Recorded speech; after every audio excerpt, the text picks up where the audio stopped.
All right. We are live, y'all. What's happening? Good morning, good afternoon, and good evening to you all.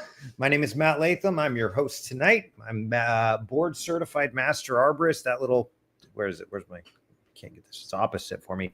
That little certification there. And I am also a ASCA registered consulting arborist. I'm about 1 out of 100 to 120. So I like to think that I know what I'm talking about. I still am learning just like you guys, though. So this is really fun for me because I get the opportunity sometimes to come across questions that I don't quite know. And I'm not too afraid to admit that because, quite frankly, there's 27,000 different varieties of trees out there. Not a lot of research that has gone into this industry so far, but we are coming to a pinnacle where that is completely changing. So we are learning new things all day, all the time. We even have really, really intimate personal conversations within the industry about how we're going to grow the industry. And it's really exciting. So all of you that are here, hopefully your host. And guys, we've got some awesome questions to go through tonight. Now, just a little background story here.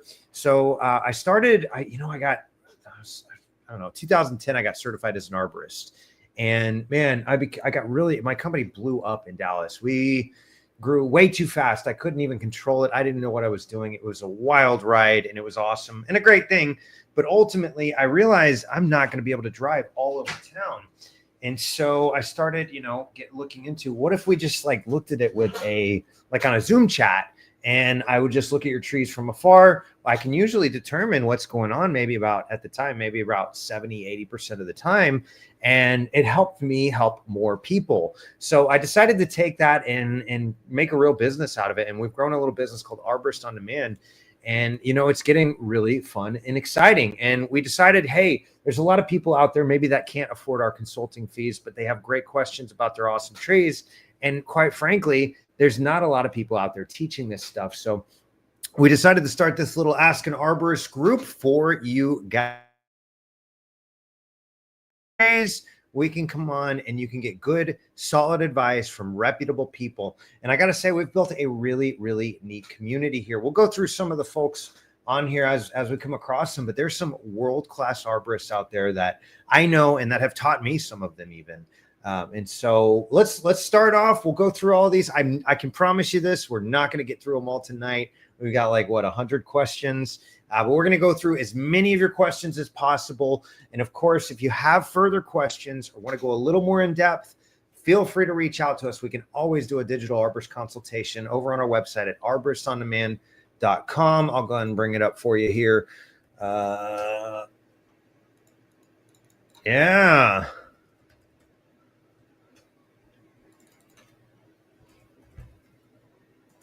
So just so y'all know too, guys, we have a YouTube channel as well where we teach this, and we'd love to have you guys come join us. Just look up Arborist on Demand on the tubes of you. And as things are coming up seasonally, hey, what's up, Brandy? It's great to see you. Thanks for joining us tonight. Glad to have you. But anyways, as the seasons go on, hey, look, you can see where my kids are getting into Sesame Street there. We got a toddler at home, so she is the reason we were doing this at 7:30. But man, I realized I just need to get her down to bed at around. Hey, there's me. What's up, me? Around 7:45. That way we can come join you guys and teach all about your trees. So if you haven't yet, head over to YouTube and subscribe. Like I said, we're teaching this stuff all the time. We'd love to have you as our Yeah. Click the emojis. Yeah, that's a great point, Brandy. So Brandy's saying it really helps to click the emojis and the algorithms and all that. So feel free, please. It would greatly help us out if you could like us right now. Just right down at the bottom there. Just click that little like button. That would really help, or give it a heart or whatever you are. We're broadcasting across YouTube, LinkedIn, Facebook. And like I said, we've got a great show ahead of you. But if you need a little closer look at your trees, don't mind spending a little bit. We try to be very reasonable. Head on over to Arborist on Demand, and we can do a digital arborist consultation. In fact, if you need reporting or municipal communication, insurance communication, even expert witness and litigation, we can certainly help you out with all of those things. So we are, let's see. So what, 100 different ones. Hey, what's up, Christine? Glad to have you. Yeah, Christine, by the way, she has been phenomenal. If I can use English, phenomenal. She is learning, and we met actually locally, and we just stopped by the other day and gave her a bag of Microlife because she's been helping out so much with the channel, answering so many of your great questions. And yeah, thanks for being on board and being a part of this community, Christine. She needed some help on a pre-purchase, figuring out what was going on with the trees. And I hope you don't mind me telling this story, Christine, because it's kind of fun. This was what, last year, maybe late June timeframe. So she's got a house that she's looking at buying, and she wants to know what's the situation with the trees. So I go over there and I look at it. She had this massive not a live oak, Arizona ash. And it's got this, I can't remember, 42-inch diameter trunk. And it's split off into 2 or 3 different, there was basically several trees that fused together. And we call them a multi-stem tree. And so, yes. Oh, you're awesome. Yeah. So basically I looked at it and said, man, this is a structural nightmare. In fact, I've taken, I hope you don't mind too, I've taken pictures, and I keep it anonymous, of course, and I've actually used that for some of my marketing as a good example. There's actually a physical crack along this Arizona ash. So this is before she's buying it. She tells them, they remove the tree, and then 1 week later, Hurricane Beryl comes barreling through Houston, Texas, and it wipes out a lot of trees. And guess what? Her ash was not one of them. They cut it down before it caused damage. Now, fortunately, it was a ways away, so it wouldn't have been too bad, but it definitely would have disrupted the surrounding landscape and all that. So that's kind of some things that we can help with, is really just identifying what's going on with your tree and how do we get it to a good place so you can live under it safely and love it, and just enjoy it instead of having to deal with it. So head on over to arboristondemand.com. We'd love to help you out as well. And like I said, we can do that from all over the world. The furthest I've had consultations was in Australia. So that is, if you don't know, that's halfway. That's literally the complete opposite side of the world. So it's pretty fun for me. I did that pretty late at night. But anyways, let's get started, shall we? So we're looking at, this looks like a cherry prunus. What's wrong with my cherry? And now it's on my aspen tree as well. Let's zoom in a little bit, Susan, see what's going on. All right, so you got some fungal conchs I can see there. All of the tissue underneath this area is unalived. And so that's not good, Susan. Looks like you've got some woodpeckers going after it. So what I see is you got a little fungus, maybe. I thought those were fungus. Now it kind of looks like just peeled back bark here. But you've definitely got some woodpeckers. I can even see a little borer exit wound here. Let me see if I can zoom in on that a little. Right over yonder. So you see that. And then woodpeckers, by the way, anytime you see, especially those big pileated ones or pileated or whatever, that's hilarious. Hey, I'm getting distracted. Bunny trails, y'all. Yes, we were talking about the picture. I actually show it to my friends and family all the time to explain what to look for in terms of okay, so structural damage. Anyways, getting back to Susan's tree.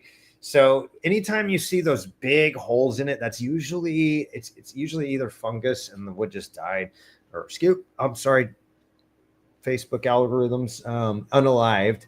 It's usually a woodpecker going after insects. They eat insects, so they're digging holes into your tree. Now, most of the time, that tissue is already unalived, and usually there's a fungal problem combined with an insect problem. But if you see big holes like that, it's usually a sign that you've got some sort of critter eating your tree. So it's a good sign, or it's not a good sign, but if you do see big woodpecker holes like that, you better call an arborist in quick. Or, like I said, issues going on there, Susan or Suzanne? I'm sorry if I mispronounced your name. You got fungus. You got a branch that was pruned wrong, and I believe that probably started a lot of this fungal decay here. And I'm sorry, Susan. You may have a tree that's on its way out. Looks like you got a beautiful apple in the background though, so at least you got that. So hey, yeah, Lucas brings up a really good point, y'all. There's 3 dots in the top of the comments. Has a copy. This link for Facebook Live. So y'all do me a favor too. If you can, go and share it on your page as well. That would be very, very helpful, y'all. So thank you. Yeah, Suzanne, I'm sorry. I think you've got a tree that's on its way out, and it may be a great time to just plant something in its place. Oh my goodness, you got to get rid of all those rocks though. Those rocks are just going to melt the daylights out of your tree. Let's see if I can find it real quick. I just did a video about that. Rocks. Yeah, there you go, Brady. Thanks so much for doing that. That really helps. Let's see, rocks.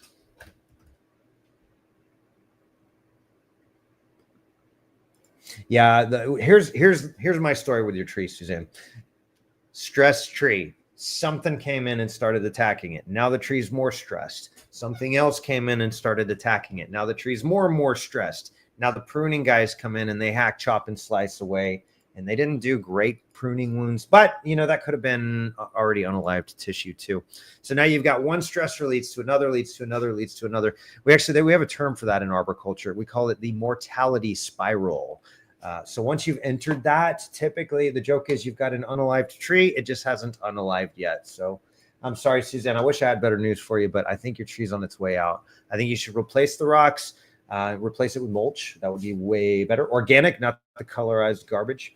And maybe plant something in preparation for eventually having that not there. So I'm sorry for the bad news, but cherry wood's actually very valuable. So you may be able to have like a local woodworker or something, do something cool as a memorial for it. But moving on, Lisa's asking, I need help. My tree is filling up with water. I just took all the black out of it. I also have some black spots on the leaves, fungal. What can I do to save this 75-year-old big guy? I love this tree. Any help is appreciated. Thank you. P.S. I just added the bowl to feed the squirrels and keep some water out as we've had a lot of rain. Yeah, that's a tough one there, Lisa. So what you don't want to do, you don't want to fill it up. That's actually the worst thing you can do. You're actually better off leaving the water there because the types of bacteria and fungus that'll grow in that water are different from the types that will attack your tree. However, a lot of people will go in there and they'll do like spray foam, and that'll actually trap moisture, but it'll be dry enough where fungal pathogens can get in there and really go after it. And it just creates a perfect little breeding ground for all the nasty fungus stuff you don't want. So that's really bad. The bowl I'm not offended by. Feel free to keep it, but most of the time that water is not going to be a big deal. Now you do have kind of 3 prongs on that tree, and obviously some stuff going in there. So it may be good to take a closer look at it. And like I said, we'd love to maybe give you a tree risk assessment ourselves and see if we can get it going. Make sure it's structurally sound as well. But it looks like a beautiful maple. What's that, Lucas? Yeah. That's what I'm wondering is maybe do we need some sort of a triangle cable system? And let me pull up the big screen. I'll kind of show you what I'm talking about here because this is a really fun one.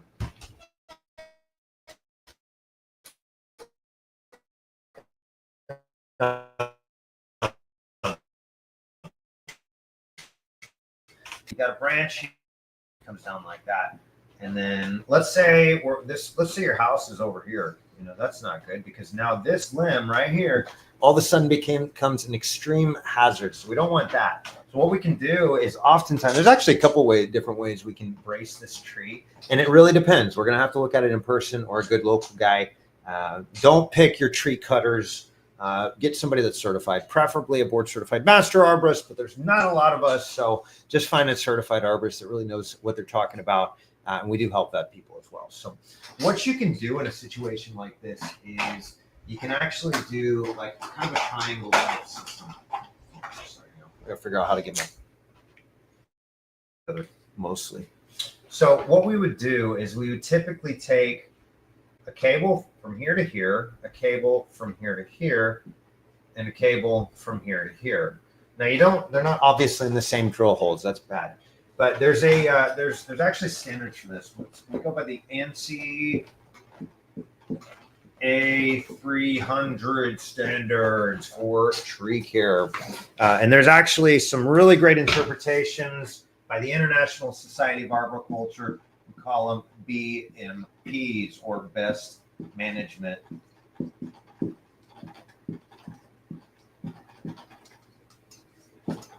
Practices. Whew. Can't draw, can't write. Can't even hardly breathe right now, y'all. So anybody that's telling you about a cabling system, you want to make sure they're doing it right, because you absolutely can do this wrong. And in that case, it's not going to work when the winds and the elements come. But that might be one solution. There's a couple more different ways we could look at addressing that. But that'd be where I'd start is you want to find somebody that's tree risk assessment qualified or a BCMA, board certified master arborist, because that can go really wrong really fast. And so you want to make sure that they know exactly what they're doing, their leases. So yeah, I think you're okay. Do not fill it with anything. That would be bad. And look into a tree risk assessment and maybe it helps. We're moving on. All right. Is this pine tree even remotely savable? Buddy says it has needle casting or something to that effect. Thanks for your input. Happy Friday. Yeah. I didn't see. Yeah. Okay. So I disagree with some of these comments, y'all. No, I disagree with some of them. Limit up and it's fine. Conifers lower limbs always, and I mean always, let the lower growth unalive out. Take longer than others, but that tree is fine. I actually don't see needle casting on here, needle cast disease. But you know, that's not one that I deal with a lot here in South Texas. So I actually don't see any signs of problems that I can tell. Maybe a little bit of chlorosis, but that could be a lot of different things. I'm wondering maybe if the reason you're saying that is because you're getting limbs unaliving there on the bottom, but that's kind of normal. So trees go off of sinks and sources principle. Sinks cost resources. Sources produce resources. So a leaf is a source. However, if that leaf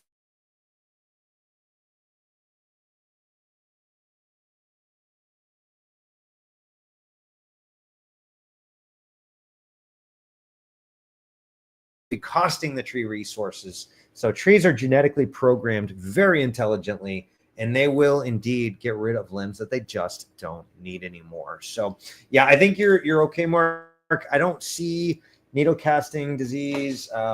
That you might try getting a tissue sample and sending it off to your local ag extension.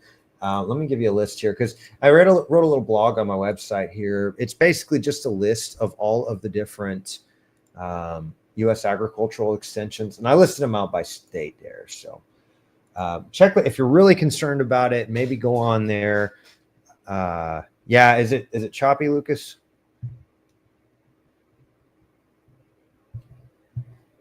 Yeah, no, it could totally be on my end. I've been having, it's been kind of slow. So anyways, yeah, I don't think that's it. Yeah, one guy's right. Sometimes the leaves do unalive themselves. You guys, I'm sorry. Let me try something here. 1 second.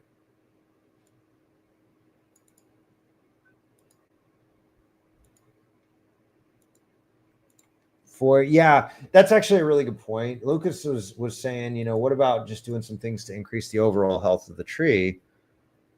Let me give you a website here. I've got a few different things. Oops, my Shopify. There we go. We've got a few different products we can sell, and they're good point the other day. She's like, you should really explain why Microlife and not just something comparable at the Home Depot or the Lowe's or whatever. And yeah, so that's actually a really good point. Is this? I'm gonna give you a couple different things here because what you can do is maybe try to just increase the overall health and vitality of the tree.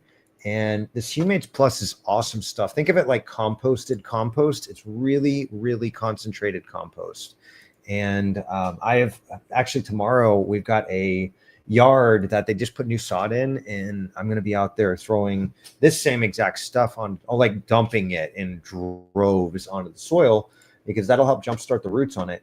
It'll also help bolster some of the defenses. But the other thing that's great is it's going to build like a perfect culture, like a microculture in the soil. If you think of like the soil as the stomach of the tree, if you will, I know that's kind of a weird analogy, but essentially everything in our bodies is broken down bacterially. And same thing happens in the forest is you've got trillions and trillions and trillions of microbes in the forest floor, especially in that first 6 inches or so of soil up to 12 inches, depending on how old the forest is. But those little guys do everything. They've averaged about 6 billion microbes in a 1 inch cube of soil. is what a couple different studies. I've taken a couple and averaged them out when I say that, but there's a bunch of studies out there about microbes. And if anybody tells you they understand microbes in the soil, they're lying, because like total number of microorganisms in the soil that we've cataloged, they estimate, we don't even know, they estimate between 0.15% of all the known, or of all the unknown bacteria on this planet, and somewhere between 0.5% and 1% on the high end. So we have no idea what we're talking about when it comes to soil sciences. But what we do know is when the good guys thrive, everything works pretty well. So what we want to do, that's my buddy Bob. I'm supposed to meet with him tomorrow morning for a men's Bible study in Lake City. So anyways, I gotta answer that here in a bit, but let's keep going, y'all. Evan's asking, can somebody help diagnose why our tree is struggling, or if this is normal, located in central Kansas? The tree is well established, 15 to 20 years old, seeing brown spots on the leaves and green pale leaf color. That's called chlorosis, by the way. That is again a nutrient deficiency. Typically added iron to the soil around the drip line a couple of months ago, hoping that it would help, but it doesn't seem to have changed anything yet. Yep, no, that's not surprising. So let's go into it. Let's check it out first. All right, we got these chlorotic. This looks like a pin oak. What's up, Lucas? Yeah, Lucas brings up a great point. He's going to be our next arborist, by the way. He's awesome. So over here, he's like, I had a boss told me right before he fired me. He said, "You're learning too much, Latham. Get out of my hair, man. You're bothering me." All right, so Evan, you got it. I won't do that to you, Lucas. Don't worry. He's a great guy, and like I say, he's the next arborist on staff, y'all. He's a great dude, learning so much so fast, doing these fun little sessions with me. He's going to be a dangerous marketing guy here in a minute for the tree care industry, y'all. All right, so yeah, he brings up a great point. Mulch is covering. We call them mulch volcanoes, y'all. And friends don't let friends mulch volcano. So bad. I just did another video and I said that may be my new tagline.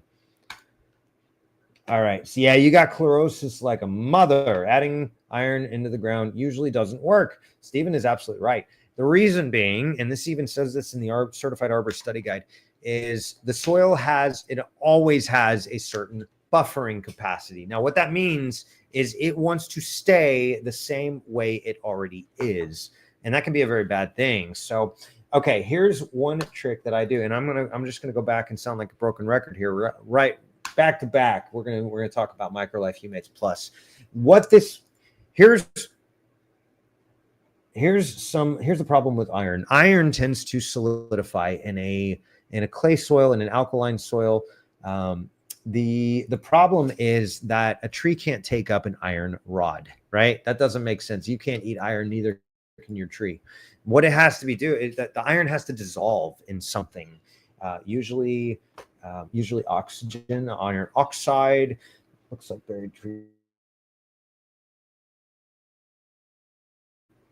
Add this Humates Plus. What that'll do is the humic acid will actually bind to the clay and chemically flocculate it. It'll temporarily lower the pH level. That will make the iron readily available. But what it's really going to do, and this is the key to all of this, is you're going to feed the microbes. The microbes do have the ability to break those iron rods down into iron sulfates and things like that, things that the tree can take up. And so what that does, when you're feeding the microbes, you're actually feeding the tree. So give that a whirl, dump it in. Don't be chintzy with it, man. Just feel free to go to town with that stuff, because that's really going to help. I agree with Michael. By the way, another legend over here, Michael Gabrielsi. He's our next Houston RCA. Great dude. I went to school for consulting with Michael, and we've stayed in contact. He's just a top-notch dude. So if you're on the north side, Montgomery County, in that area, you need help, he's a great resource for you. All right, so yeah, check that out, and definitely go and get a soil sample to find out. But you don't want to just get a soil sample. You want to get a tissue sample and a soil sample, and you want to compare them side by side, because sometimes you'll pull a soil sample and it'll show you everything's there and in order. But then when you go and you pull the leaf sample, you send that off and they test it, it says no iron. Well, the problem is that iron is there. It's most definitely there, but your tree just can't access it. So that's where those microbes come into play. And so I love Texas A&M AgriLife Extension is a great resource. If you can't find I posted that the wrong place. If you can't find your agriculture extension, don't want to mess with them or whatever. These guys are awesome too. I really love the soil testing that they do. It's very unique, and it tells us things that we might not know. And of course, we can most certainly do an arborist consultation with you to discuss the results. So I just sent you way too many links there, Evan, but check them out. Check out some of the products and the resources there, and let me know your thoughts, man. Feel free to reach out if we can help out more. All right, moving on. Colin's asking, I was wondering if anybody could give me some advice on this palm tree. You call it a tree. Yeah, it's actually a monocotyledon, buddy, not a dicotyledon. Come on. Homeowner, and this was here when I moved into the house. The pseudo bark appears to be shutting off. Any help or advice would be greatly appreciated. Man, I got to tell you, palms are not trees, y'all. They're actually genetically closer to a grass or a palm, bamboo rather. The reason being, one way that you can tell is on the leaves. The leaves all go one direction. Now, go outside next time you're there thinking about it. Pull up a blade of grass, and you'll notice all the veins go up and down from the base of the leaf to the top. And it's the same with your palms. And so they're genetically closer to a grass than they are a tree. And it's just need some palm oil. That's fun. No, I think you've got some decay here. Here's the problem with palms. We're going to go back to the drawing board here because this is a really fascinating lesson in biology and physiology, y'all. Check it out. We're going to go big screen mode. Now you got to look at me. What's up, guys? All right. Here's the way a normal tree works. If you get decay into the tree, what happens is the tree immediately starts forming all of these barriers, and it walls it off. Now, you probably noticed when you prune a limb off of, you get that same off of a tree. You get that same kind of callus tissue that forms. This is a trunk, by the way. That same kind of callus tissue. That's a really bad pruning one, by the way. That forms, and eventually it closes the gap. Well, here's the problem with palms is they don't do that. They are born with the same amount of tubes their entire life. And so what happens is if you get some sort of decay in here, they don't have the ability to wall that off. And so what happens is the fungus or whatever is decaying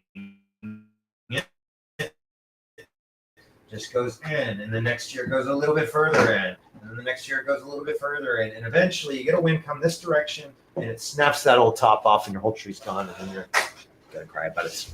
Yeah, I think, okay, I hate to be the bearer of bad news, but I'd rather be honest than make you feel better about it. Colin, I think you got to get rid of that tree. If there's nothing under it, if you don't care about those little shrubs down there, maybe leave it and forget about it. Plant something else. Hey, what's up, Joan? Great to hear from you. Any time of year, got one that's brushing the roof. Yeah. As long as you're not over pruning, Joan. Here's a great question. Good to see you, Joan. It's been a while. Can I trim limbs off a crepe myrtle any time of year? Got one that is brushing my roof. Yes. Don't let your roof get destroyed. Go ahead and make the pruning wound. Also, make sure the tree is healthy, first of all, because you don't want to prune, especially in this heat. And further stress the tree out. Actually, I was just making a video about that. Head over to YouTube and check it out. I'll show you, actually. Check it out. No, that's not it. This is the last video. These are summer tree survival guides, y'all. And it's all about like what to do, how to prune to be minimal and things like that, and just some things you don't want to do. And that was a pretty fun one making. My family helped me out with that one. So thanks for the question, Greg. There we are. What's up? Okay, so we're moving on. Hope that helps, Evan. I'm sorry, or Colin, excuse me. Yeah, I think you've got a tree that's not going to be there much longer. And I say tree like you did. It's a tall grass. But I love arguing with the Florida guys about that. All right. So Anonymous is asking, my neighbor is is about to say goodbye to her dogwood because it is unaliving from the top down. She wants to know if she replaces it with a will it have a chance? And if not, what does she need to do to give it a chance? Where are you from? I don't know. I don't know where you're from. That's it's not doing well. That's not ideal. You probably got something attacking it, fungus or bug that's chewing on it, and that unalived that top portion. And what I might try to do is reduce that back first before you go getting rid of it. Dogwoods are obliterated. Yeah.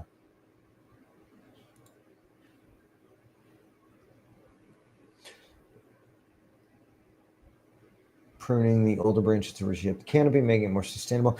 Christine, you're crushing it. Thank you for all the help that you're doing in this group. Yeah, Lucas brought up a great point too, is it does appear like the root flares may be buried. That is very, very, very important, y'all. Are you sure that's a dogwood? Yeah, that may be a dogwood. Oh, it's beautiful. I'm going to assume you're not in Houston, Texas. Yes, Christine brings a great point. Yes, is it safer? So this is maybe in response to Joan's question, whether she can prune the limb off that's touching her roof. Is it safer to prune it in the winter? Generally speaking, it is. It is better for the tree because the tree's not going to take as much stress from it. However, if you got one that's damaging your roof, you got to find the happy medium. We have to live under the trees. So yes, go ahead. If it's a crepe myrtle, they're pretty beefy, especially up in D-town, up in the big D of North Texas. And they're pretty beefy. They can usually stand a simple pruning wound like that. Obviously, if you can reduce the limb back, that's better. And I was working on that video today, so that should be up by tomorrow, maybe the weekend. We'll see. All right, Anonymous, hope that helps. But I didn't even answer your question. My bad. Crimson King maple, I don't recommend. Well, it depends. So here in Houston, Texas, I think it would be too hot for a Crimson King maple. Even though they are hybrid, they're a little bit better off to do with the sun than most Japanese maples. They're really sensitive. They got a super thin bark, and we call it sun scald. It's kind of like sunburn for trees, and they're really sensitive to sun scald. So yeah, you want to stay away from that. But I actually my wife and I went off the deep end and moved to New Jersey for a couple of years, and we kind of traveled for a few years.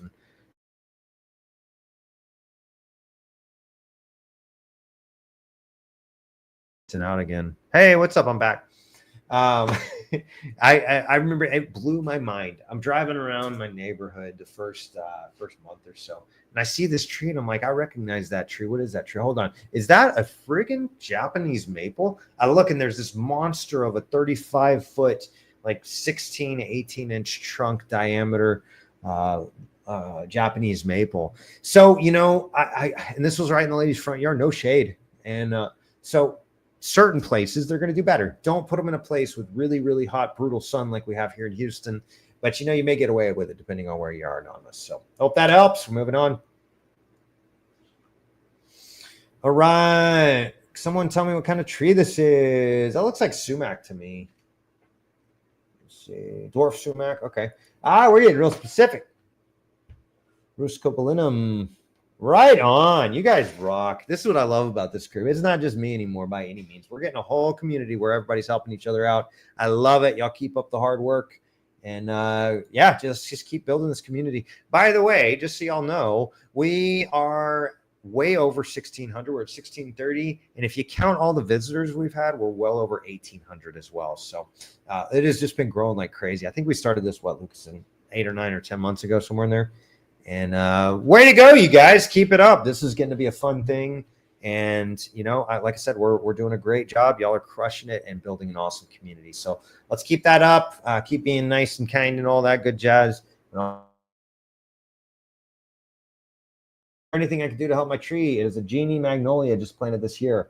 Not sure how old it is, but it is about 4 feet tall. It was hit with the plastic from our lawnmower. No, nearly a week ago. That stinks. I just found it out as I was away. It's been rather dry since then as well. Should I put something on the scar? I will post more pictures in the comments. I actually would not. You don't want to. This is one of those that we learned about maybe 50 years ago, and I don't know why companies exist. But this is very important, y'all. Do not cover your wounds unless you're trying to prevent diseases. That's funny. Christine says, I told Lucas the other day, I've learned just enough to be dangerous. Yeah, you're well on your way. Christine's actually a cancer researcher. So as soon as she promised, as soon as she's done with that, she's going to come become an arborist and save trees instead. So y'all keep that up, Christine. Figure that cancer out quickly, because there's a lot of people that need it. That in our family. So it's, what is that? The most scariest word in the English language, maybe at this point? I don't know. Genie magnolia. Those are beautiful trees, by the way. So Well, here's the problem. You can see kind of this discoloration here. And I think that's evidence of some fungal pathogen, maybe the mycelium. I think you're only supposed to use prune sealing when oaks have the chance of oak wilt. Oh man, bingo, sprouting arborist, you're crushing it. Yes, certain pathogens, there's more to it than that. So you might want to check your local ag extension.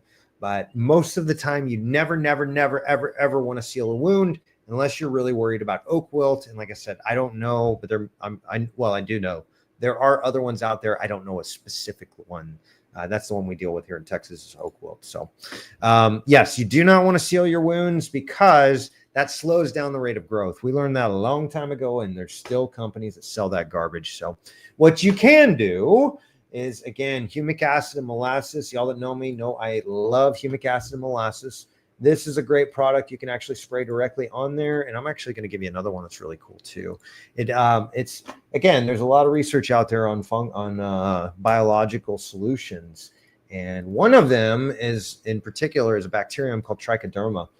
And it is really awesome stuff because what it does is it recultures the area. And so you can spray that. You actually want to add a little bit of extra molasses in there. Mix it with this, and that'll make you just really good witch's brew of antifungal, extra energy, seal the wound faster type of juice. I don't know. Maybe I'll patent it one day or something. But for now, just get those two things. Mix a little bit more of cooking molasses. Don't get gardening molasses. You want to get high quality stuff, and you're gonna pay what, a whole another $2 for it. Yes, neem oil is a good solution. Great point. Neem oil does, but honestly, if you can stay away from that, because it does kill a lot of, oh, my bad. No, I know what you mean. Neem oil, he says, I meant to say neem oil. Yes, yeah, neem oil is great, but I like to stay away from it because it does kind of blanket unalive things. And, you can get rid of some of the good guys too. So it is a great product when we're trying to keep it natural and trying to unalive bugs. That's a great way to do it. Neem oil is a really great product. It comes from a seed in, I think, Africa, North Africa, and or South Africa rather. And they extract the seed. And guess what? Trees are like humans. We make antibodies. Trees make allopathy. It's a little different. They make their own nicotinoid. They make their own insecticides, fungicides, bactericides, et cetera, and berzomai. And that's part of how they suppress pathogens and infectious things like bugs and such. They actually make their own stuff to get rid of those guys. When you see pines like bleeding out and they've got those, we call them pitch tubes. Usually what that is if you think back to like Jurassic Park, how you got the amber encased or the mosquito encased in amber, that's what they're doing. They're pushing those beetles out of the trunk. And that's kind of a last ditch effort to like seal it off, trap the critters that are eating it. And that way the tree can thrive. So anyways, those two products are really, really awesome. And you might be able to just use those, do it like maybe once a quarter or once a month or so. It's very, very, very mild stuff. So, but that should create a healthy growing environment for the new tissue. It'll give it extra sources for the new tissue to seal over. A young tree like that, though, as long as it didn't go all the way around, you're probably okay. Also, fire your landscapers. That's just rude. Moving on. Anonymous asking, hybrid chestnut tree seems to really struggle in the spot. The same thing happened about 2 years ago, planted around the same spot. It started getting droopy leaves about 2 weeks ago, and it's progressed to this. Anything I could try, or is it too far gone? What on earth is going on with where is that? Is that like in a grow container? Yeah, you have it in a death chamber right now. That's awesome. Michael, I love you, dude. You rock. He says, yeah, you have it in an unalivement chamber right now. Let it get bigger before putting it in a tube like that. Trees need sunlight. Absolutely. You're asking for a full factory production, but shutting down the electricity. Spot on, Michael. As always, you rock, dude. Thanks for a great answer. And I will second that. I need to say no more. Get it out of there. It's got to have sunlight. That's how a tree eats. Trees. Okay, by the way, just so y'all know, let's go back to the drawing board. This is a really important concept in arboriculture. So for those of you who are arborists, I did a whole presentation on Arborist Institute earlier this year about essentially like what are trees made of? And it turns out it's really simple. They're made of about 45% carbon. about 45% oxygen. Those you mathematicians, that's 90%, right? That's a lot of percent of the tree. And most of these, by the way, proteins, amino acids, these are the basic building blocks, right? So it's not like you could just extract it and chop it in half and it's like you got carbon, whatever, you have carbon on one side, oxygen the other. These are all built into the systems of the tree. And then 4% of it is going to be hydrogen. And nitrogen typically makes up around 3% of a tree. So 45, 4, 3. Comes to about 97%. The rest of it is those phosphorus, potassium, iron, manganese, etc., etc., etc. It's so, let's make this really simple. What do leaves make? Leaves make photosynthates, typically in the form of C6H12O6. And again, for those of you mathematicians, or not mathematicians, no.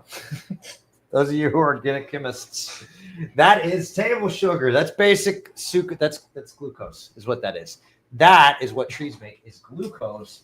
And it turns out C makes up about half, H makes up about 4%, and H is a very small molecule, by the way. And O makes up about 45%.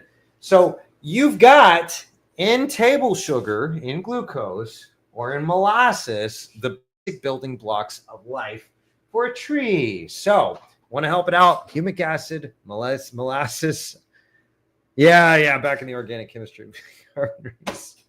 You can actually probably teach me some of that, Christine. That's awesome. I'm just a tree nut. So anyways, yeah, those leaves, they have to be exposed to the sunlight, buddy. Otherwise, you're gonna have the same issue. It's just gonna unalive and unalive some more and unalive some more. So moving on. There's your terrible chemistry, organic chemistry lesson for the day. All right, I thought my beloved southern magnolia unalive this past season from a disease, but I just cleared out the brush in the back of the yard near it, and I saw this. Now what? Do I cut the top half of the tree off to help it survive? Tree's about 12 feet tall. Rest of it is unalived as a doornail. Ugh, that stinks. Yes, is it possible to restore this tree? Maybe. Yeah. I think you've got a whole root system there, but it may be an uphill battle. Yes. So Christine says it right. Those are called epicormic sprouts. Some people call them water sprouts in layman's term. They are, basically tree babies. It can happen when a tree is stressed or unaliving. Yes, this is a response growth. They come out of what are called latent buds. Latent buds are buds that lay dormant inside of the bark underneath in an area called the cambium. And essentially what's going on is the tree is in survival mode. It said, holy wow, we're unaliving. And I'm going to get to that and tell you what I think maybe happened here in just a second. But essentially that's its reactionary growth. It said, hey, I need sugar. I need to make the photosynthetes that feed me and basically build the tree. So what happened is you've got a whole root system there. So those, you want to leave them alone. Do not touch them. Do not prune them. Maybe pray for them a little, but leave them alone. And those are going to be the beginnings of the new life of your tree. Now, let me get to what I think happened. So this is a younger tree. And if y'all notice here, that little ring goes all the way around the tree. And just below that little ring is new growth. Now, here's what happened, I think. I think there was a strap of some sort that was around it. Maybe you took it off, maybe you're not. Tell me if I'm right here or wrong. I'm curious too, if maybe this is a part of why it unalives. But what that does, we call it girdling. And let me show you on the drawing board. I don't need to do that. So here's what happens. Whenever the root or whenever the trunk is growing in diameter, it doesn't have the ability to just eat that strap or whatever it was that was on there. So what happens is that strap starts to cut into it. Think of like if you put a tourniquet on your arm pretty loosely and then you hit the gym 7 days a week for a month and a half, you're going to grow some muscle mass. That tourniquet ain't getting bigger. And so what's happening is you're cutting off circulation to the rest of the branch. So here's your tourniquet. Fortunately, like I said, you've got a ton of roots down there. So I would give it a pretty good shot of maybe making it. But this is going to be, again, this is going to be your best friend, is get you some of this Microlife Ocean Harvest. You can spray this right on the canopy and the leaves. And you know what? I'll give you another one that might be a really great option as well. Is it's called Soil and Plant Energy. It's basically humic acid and molasses. Not the end all be all, save everything, but it is a really great resource to give the tree extra resources. So Humates Plus, we're looking for Soil and Plant Energy. Here we go. There you go.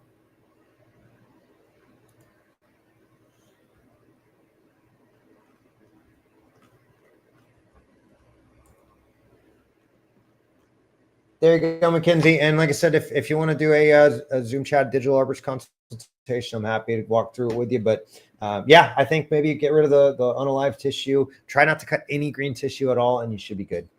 Hope that helps. We're moving on. Jacob's asking, we have this golden curls weeping willow. I planted 5 more years ago. What can I do to help it stay healthy in this fall?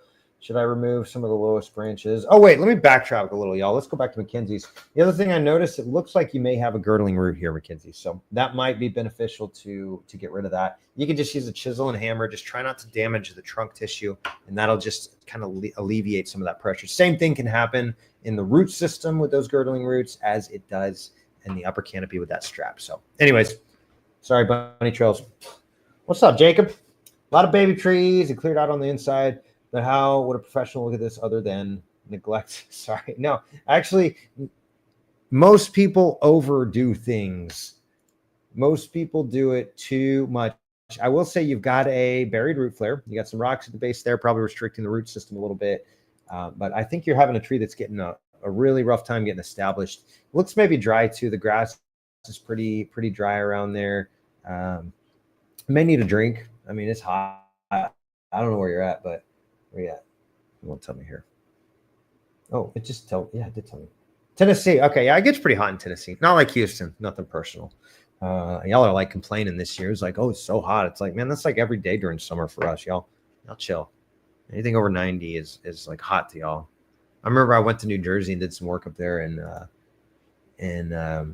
it's just, these guys are out there just dying. Oh, it's so hot. Oh, it's like 92, bro. I'm up there sweating my daylight, my eyes out. I can't even hardly see from the sweat drip. I'm still going. These guys are falling out. It's like pansies. And then, of course, winter hit, and I became the pansy. So anyways, yeah, you got buried root flares here, Jacob. You got to get those exposed. Let me give you a quick video because this will help get the tree going in the right direction too. Is that it? Content. One day I'm going to get decent internet. It's all, we always do these live streams at nights too. So all the idiot children, sorry. So that all the awesome children get home, and I was an idiot child too, so I can say that. I try not to act like it anymore, but yeah, you got to get those root flares exposed, and I might try to add some organic matter to the soil. The other thing that could help too, Lucas, are you hearing like a lot of feedback? Okay.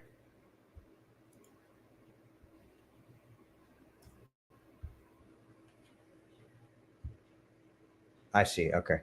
Yeah, that sounds like, oh, it is coming through my speakers. What on earth? Now there may be some feedback. Sorry, I won't break y'all's eardrums anymore. So yeah, I think you've got a young tree trying to get established 5 or more years ago. Yeah, corkscrew willow. That's not a weeping willow. Golden curls weeping willow? I don't think it's a weeping willow. Weeping is a form. That to me looks like a corkscrew willow. By the way, corkscrew willow, I had a cool client. Their family was like wedding planners or something. Anyways, they had a wedding.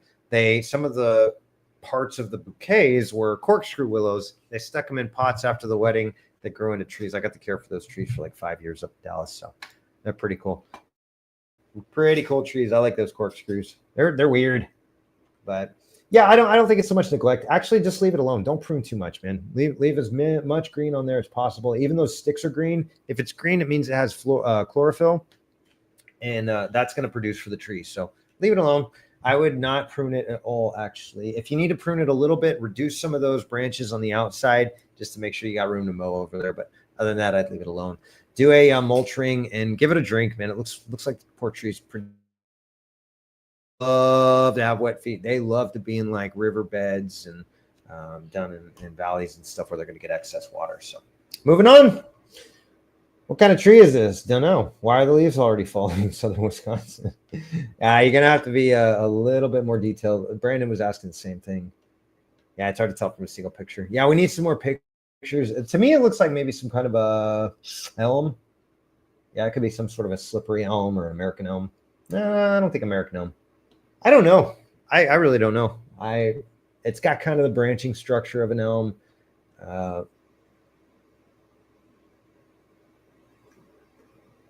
Yeah, you've probably got, I will say, yeah, that's a good point. Lucas brings up a great point. You're crushing it again, dude. He's got,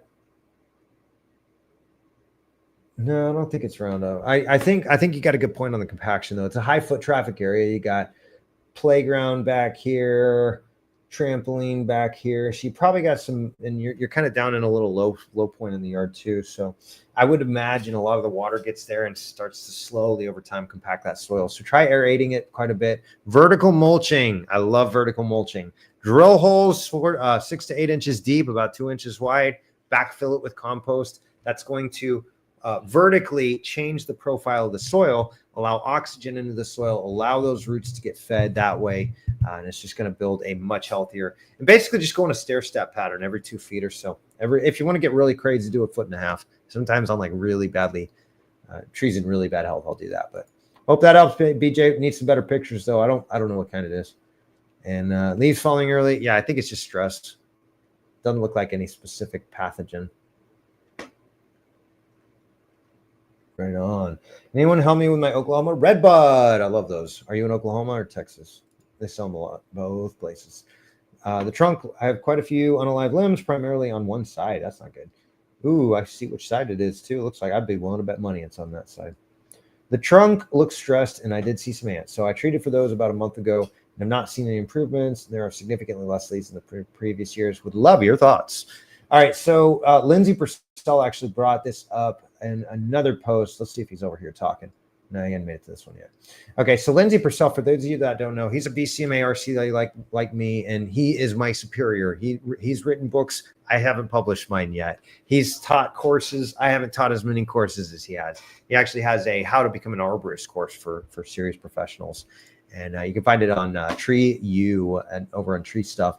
And just look up Lindsay, Lindsee, Purcell, Purcell.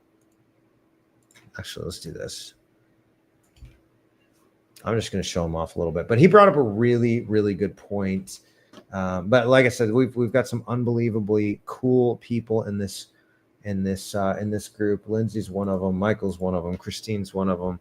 JK has been here and been consistent. We got a lot of people that are just hanging out with us, and y'all, I'm honored that y'all would be a part of this community. So keep it up. Keep sharing the posts and the educational stuff we put out there.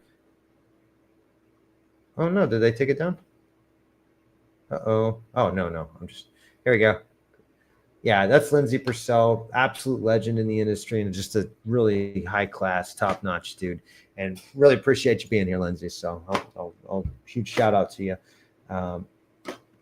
But he brings up a really good point. Whenever you've got ants, that means you've got decay. So they're kind of a good indicator. Now, I phrased it differently, but I really like the way that sounds because it makes a lot of sense. When you see ants, they're not eating your tree. They do not have the digestive enzymes to break down the living tissue.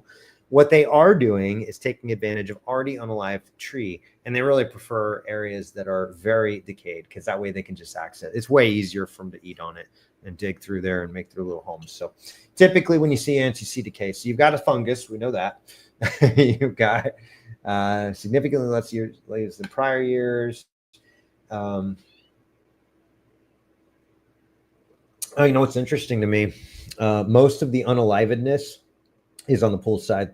Trees seems to be doing really well relatively, not well, but better, more growth anyways, on the opposite side of the pool. That's a beautiful backyard, by the way. I love that forest you got behind you. kind of natural stone on the pool. That's neat. Chlorosis, shriveled leaves. Do y'all use any herbicides or weed and feed type products that could be doing some damage? You definitely have some fungal pathogen there. A little bit of root disruption there. You've got the green metal, which is not great. I would get rid of that. But I'll be honest, Krista, I'm wondering if it's worth preserving that tree because you got so much going on with it. It's going to be a multi-year battle, and you might even not win. So I might consider replacing it. What you definitely want to do is not make mistakes again.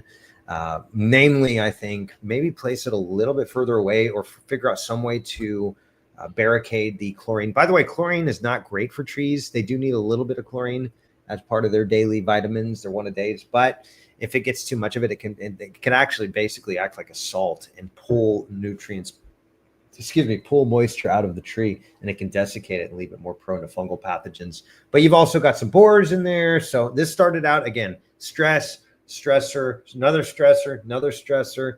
Eventually you've got that mortality spiral closes and it unlives. So yeah, the light, Lucas brings up a good point too. The light's probably not helping. I'm not sure how much that was a part of the stress, but yeah, I'm sorry. I don't think you've got a tree worth fighting for. I would probably replace it. I do love those. Yeah, that's a good point. Yeah, it's messy. I do love red buds. They're awesome trees, and they do really well depending on where you're at. They do need a little bit of drainage. Oh man, that stinks. That's a beautiful tree, but I can already see the chlorosis there. Honestly, those Oklahoma should be a little darker green on them. And it looks like maybe the bark was starting to show some damage there too. It looks like there's kind of a line that goes all the way up. So I'm really sorry, Krista. If it were mine, red buds are pretty cheap and easy to get that to that size. You're not going to have the same size trunk for a while, but they'll get to that size pretty quick. So I might replace that and make sure to give it a better fighting shot this time. And like I said, I'm happy to help guide you along if we can. Just hit us up on the web at arboristondemand.com.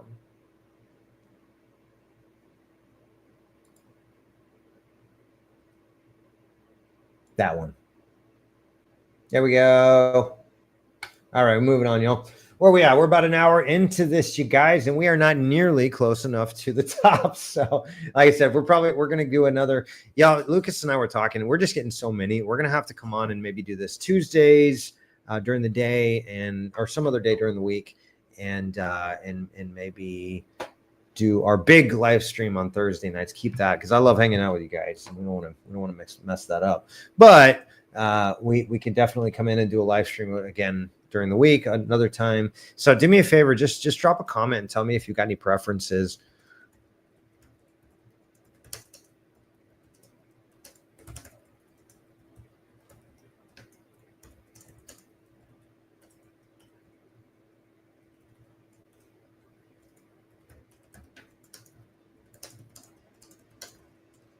All right, there we go. I was just typing in a comment. All right, so Alex is asking, I'm looking for some advice in moving our apple tree. It seems a little silly, but my wife and I are really attached to this tree. I get that, actually. It's not silly. There was the word silly is kind of silly, but that's not how I understand. This is our first house, and we planted the tree the day we closed on the house. I love that, actually. Sentimental trees are awesome. Symbolic, putting down roots. Almost succumbed to blight last year. I unalived it to chopped it to 2-foot stump and has grown back phenomenally. Currently 8 foot tall at the apex. Cool. Love it. My question though, is it a grafted tree or is it a heritage tree? That you may have, depending on where you cut it to, you might have cut it down to the rootstock, and that might be a problem because you'd only get nasty fruit. Doesn't mean you can't keep the tree, but anyways, bought a new house. We're set to move the end of August, and the new owners are letting us take it with us. Cool. I know it's not the ideal time to move it. It's not, but we would like to try. Any advice would be greatly appreciated. You know, what you might try to do, because it's not that old. You got 3 years of root growth, 18 inches per year. Most of that's going to be, that's average. Most likely you got less. Sorry. That's fun. I like that too, Courtney, actually. That's awesome. Or you leave it one day, you and the kids can drive past the house. and tell them about how mom and dad planted the tree in their first childhood home, and let the new owners enjoy the gift the tree will give them, and plant a new one at the new house. Just a thought. I like that too. Yeah, that's a great thing. I also get, trees do have sentimental value, y'all. Like, they're very important parts of our lives. So yeah, you're right. August is not ideal. Let's see if I can see where you're at. Minnesota, man, August ain't even hot up there in Minnesota. So yeah, you should be okay. What you might want to do is just stick it under shade so it's not drying out too fast, it's not getting too hot, and maybe even put it in a pot before you go and plant it in its final resting location. And you might, if you can get it in around like October, November timeframe, that'd be good. If you get a really hard freeze though, you want to make sure you're prepared. And you can get this this heater tape. Just look up heater tape on Amazon, and that'll help you, because what you don't want to do is you bring that new tree, you plant it, and then it freezes to unaliveness. But just look up heater tape. I don't have any personal preferences. Just get one that works for you. Find one that's cheap and you think is going to do a good job. But make sure it's protected during the winter while its roots get established. That will actually help it to establish roots faster, because during the winter, as long as you don't get a permafrost, and you might there, then generally the roots will keep growing during the winter. So they grow about 1.5 to 2 times as fast during the winter as they do during the summer. So yeah, right now when it's super hot, maybe put it in a pot and stick it under a tree, let it grow, and then come in the fall time and plant it. And that'd be my best course of action for you. But I don't know, I'm tempted to side with Courtney. That's a really sweet gesture too. Of course, if you move to a different country, then that doesn't help. But moving on. Oh goodness. Any hope left for this tree, or is it undone? Is it done? I started building a tree house for my kids, but they noticed this on the backside of it. Unfortunately, what's up, Lucas?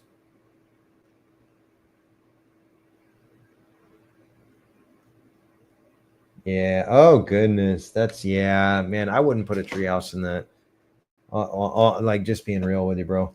That's it's nasty. Hey, what's up, JK? Welcome. How do you dig it up? Where do you start to dig it up? Oh, that's a great question. Yeah, let me go back to that, because that's a really good point.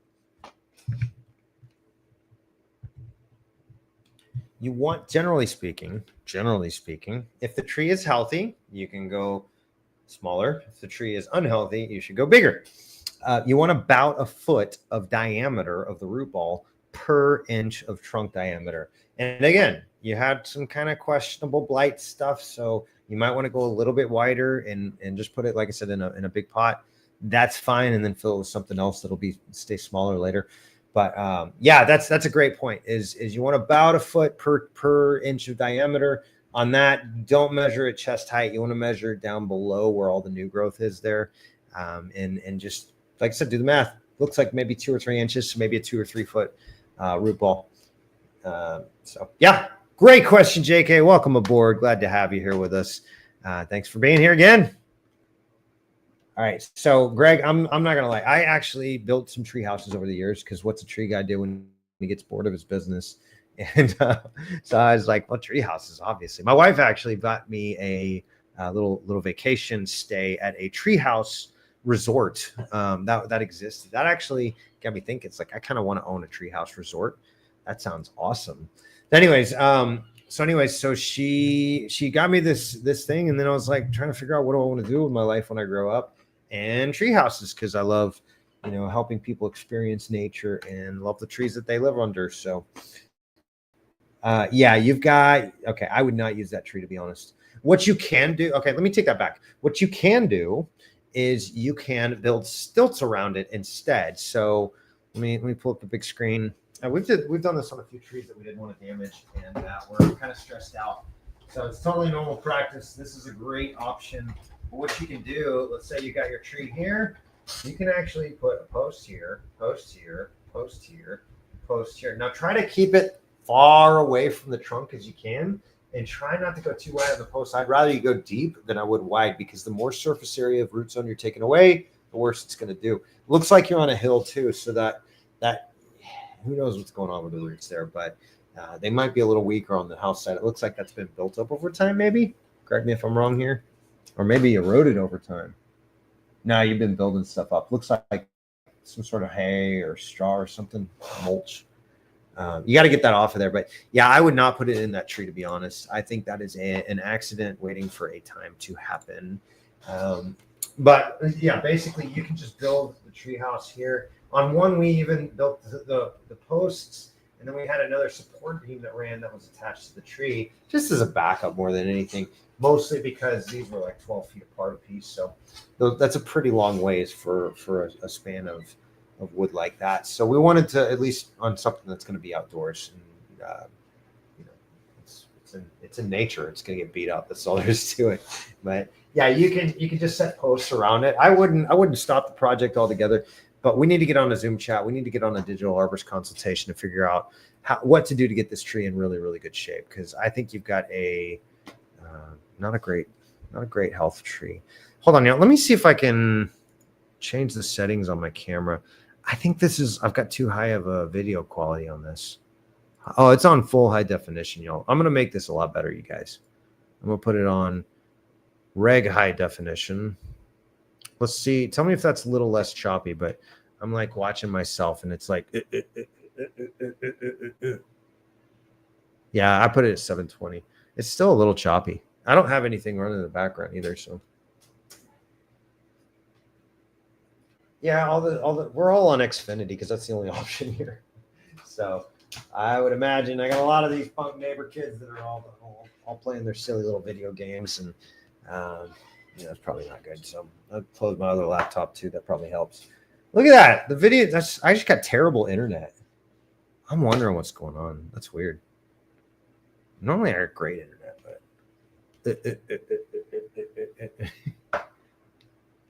Yeah, I can, but that's like way other rooms away. We do have like the whole house set up, but man, I'm like, I don't even care. Yeah, I've seen the boosters. The boosters might work. Yeah, and we could run the Ethernet through the roof, through the ceiling. Yeah. Yeah, and I agree with Michael. That's a lot of lag bolts into the tree unnecessarily, man. I would not try to support this tree house in that tree. You got a structurally messed up tree. And yeah, I don't think that's the best option. I would put it on piers surrounding the tree. I would try not to put it in that tree because you do have a lot of damage there. So hope that helps. Moving on. Jessica's asking, does anyone know if this tree is able to be saved? I'm in Kentucky. I'm not sure what type of tree it is. Maybe an ash or a maple. It has small samara seeds, much smaller than a maple in our yard. Oh, like the spinnycopters. That's funny. These are cavities filled with ants. That may be an ash. Yeah, they have the spinnycopters too. That's a green ash. Yep, I think. Green mountain. Maybe not. Maybe not. Hey, here's a fun little game you can play. Tell me. I can't really see the leaves, but it looks like they may be opposite. I don't think it's an ash. So there are just a handful of trees that have opposite branch leafing nodes. So in other words, you got a branch here, you got a leaf here, you got a leaf here, or a leaflet or a stem or whatever. They're going to have like that. Most trees have here and then here and then here and then here and then here. I think you might be looking at an elm. Yeah, they've got kind of a serrated. It could be a linden, maybe basswood. I don't think it's an ash. I don't think it's an oak. It could be it could be some sort of an oak, but maybe a chestnut oak. I don't see oak. I see elm. I could be wrong though, so I'm sorry. I can't help a little bit more on the identification. But let's get your question.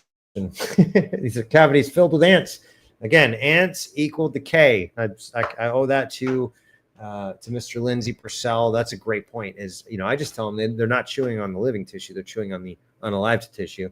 But yeah, usually it's decayed tissue that they're chewing on. These cavities filled with ants. The wood around the holes is soft and extends below the holes. Yep. If it can be saved, how do I help it? We had a tornado go through that tore down many of our trees, so I don't want to lose any more. That's fair. Ooh, look at the little critters in there. Yeah. Here's a little video I did on sounding a tree.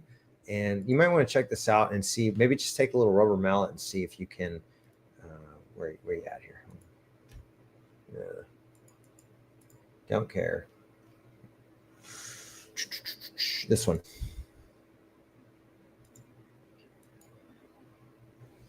So yeah, what you can do is you can sound the wood and just see if you can tell if there's hollows that extend further down. If it is, you may want to do a tree risk assessment on it. And again, we could do that virtually as well. My website, arboristondemand.com, and we'll get you set up there. And but yeah, check to see how far that decay extends. Now let's look at the rest of it to see, because you got two factors. You got structure and you got health. Oh, I didn't know that there was one that you can see all the way through, Christine. That's pretty wild. How's that internet better? Is that better, y'all? I turned the quality down a little. Hopefully that helps. Okay, good. Lucas saying better. Christine, how we looking? JK, if y'all can you hear me now? Yeah, it looks like you've got a lot of decay here. I wouldn't park your truck there. It's just me. Yeah, you got a pretty structurally decrepit tree. The health of the tree.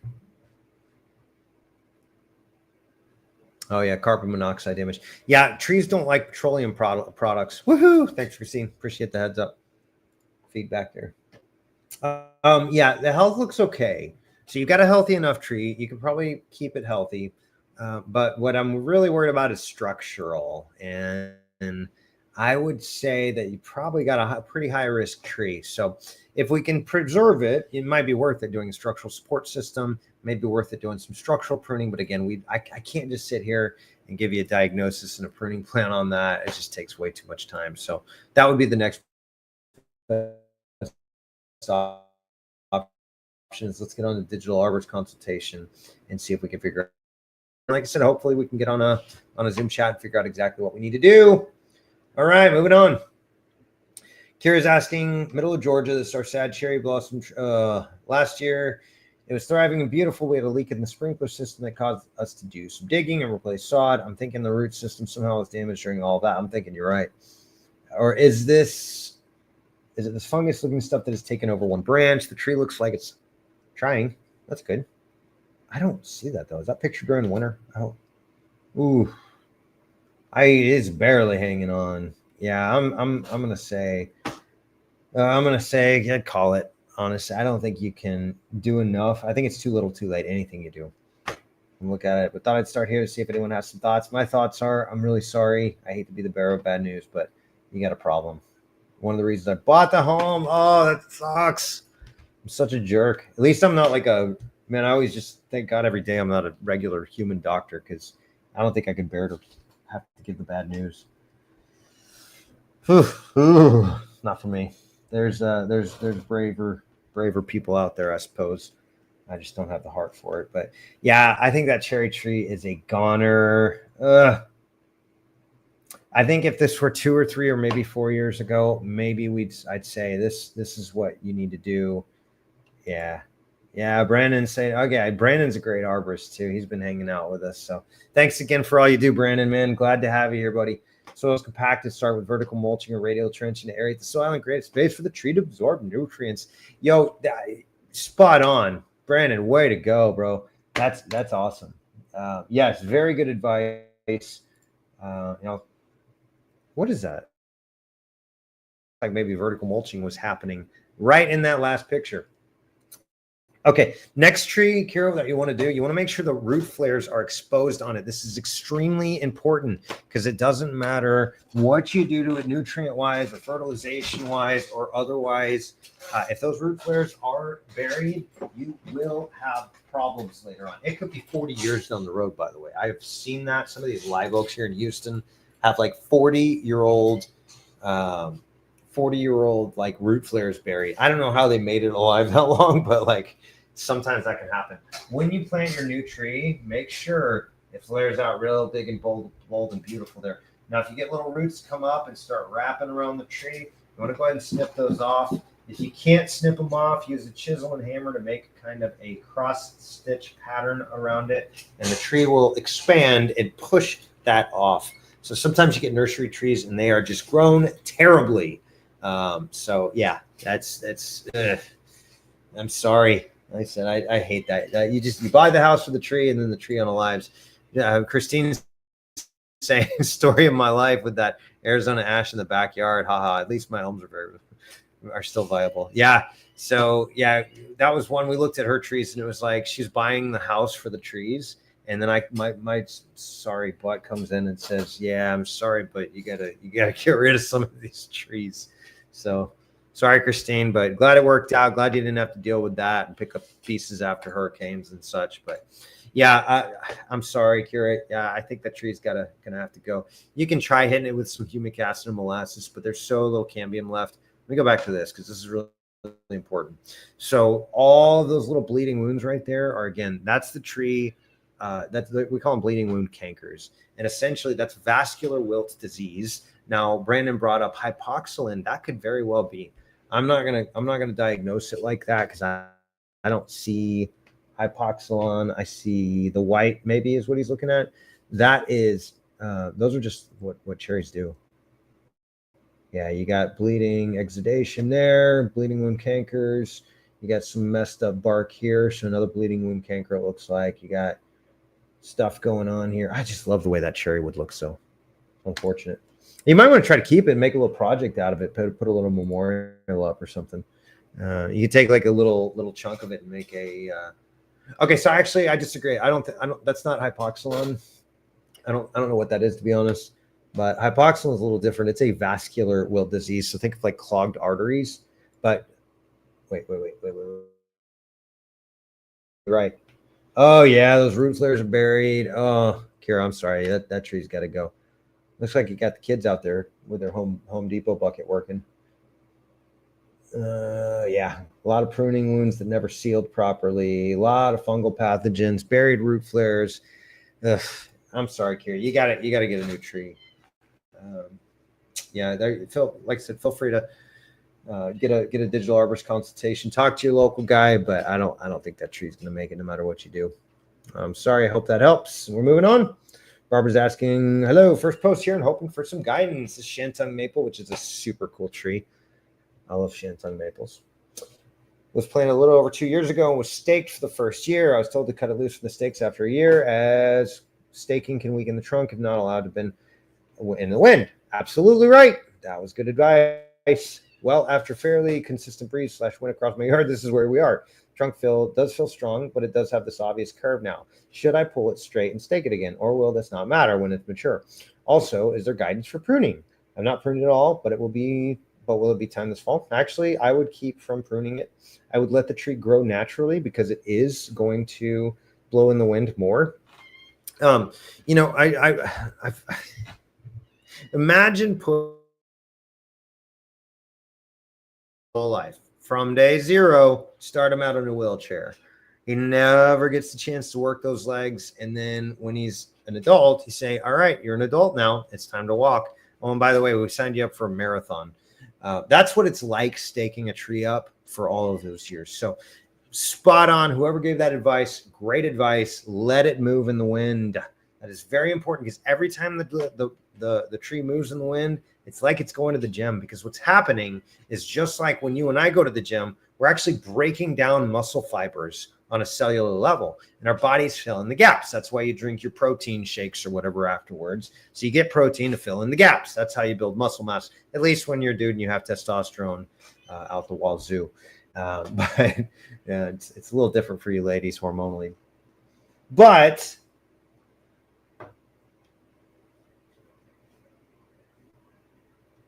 yeah, Luke is bringing up a pretty good point. You can help it along. Certainly, you can actually. I would not stake it up anymore. I would leave it alone and let it blow in the wind. Advice. Don't worry, it'll correct itself over time. Hey, there you go, Christine. Well done. Yeah, I love it. Yeah, solid advice. Let the tree blow in the wind, y'all. Radial trenching. Yes, do radial trenching just for benevolent reasons. Honestly, it's just good stuff. It's just going to help the tree no matter what. Yeah, you got a newish tree. You said 2 years old. That'll help it get established a little bit more. That is a gorgeous tree, though. Try not to prune that. When you do have to get those lower limbs pruned, reduce them back. Don't top them. I'm putting out a video, so go sign up and subscribe for Arborist on Demand over on YouTube. But I just shot the video. I want to see. It's pretty funny. I'll give you the sneak peek. The world's first here on the tubes of you. Oh, wait, that's not what I want.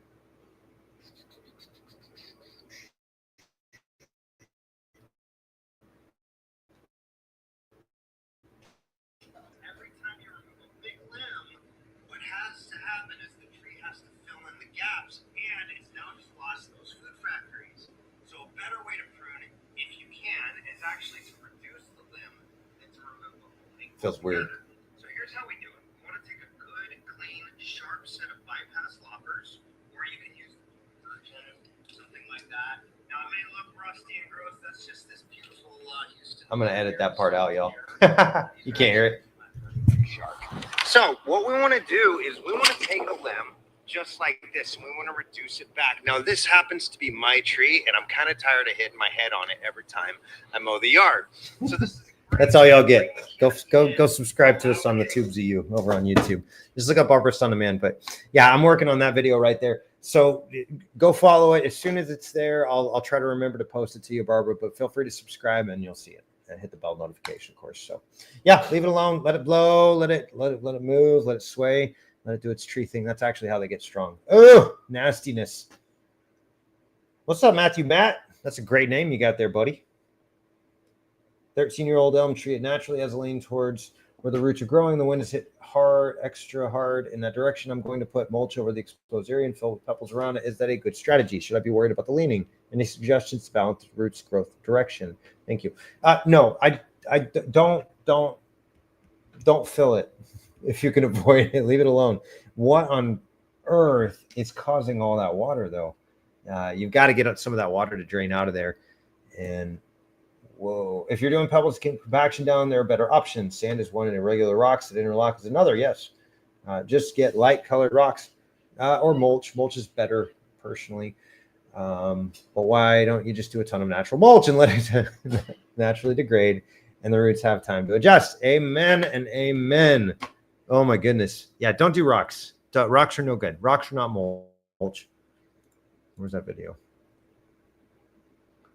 Rocks do not equal mulch. Of course, there are some trees that'll grow in the desert. What's up, Lucas? Yeah, you got to figure out a way to get that water out. You know, honestly, the mulch will break down over time, and that'll add organic matter to the soil. That'll lessen that little pooling problem you got. But you got a lot of water sitting on those roots, buddy. That is not good because that will. I think maybe you're just trying to water the tree, but keep going. Water it further out. Your roots are a little bit of a mess from when they were planted, but I think the tree can work around that. Those are not true girdling roots. They're going to kind of fuse together, and the fibrils will grow together, and you won't have any restriction there. You do have a little one here, but way out there, it's not a big deal. Same thing. Roots can break, push. They can graft, and they'll be fine. Check out this side though. That may be not so great. The lean, actually, I'm not worried about, but I take that back if that's a girdling root. If that's a girdling root that I'm looking at there, Matt, I would get rid of that. Maybe reduce the canopy height just a little bit on the very, very tips, not right where my mouse is. Don't do it there. But way out on the very tips of the branches, maybe reduce a little bit of height. And again, that may be one you want a true professional coming in and doing. You don't want to just do that on your own because sometimes you can cause some serious irreparable damage. But yeah, if that's a girdling root, you're gonna have to get rid of that girdling root. But going back to our last conversation, trees moving in the wind, trees leaning, all of those are physical forces that the tree has to compensate.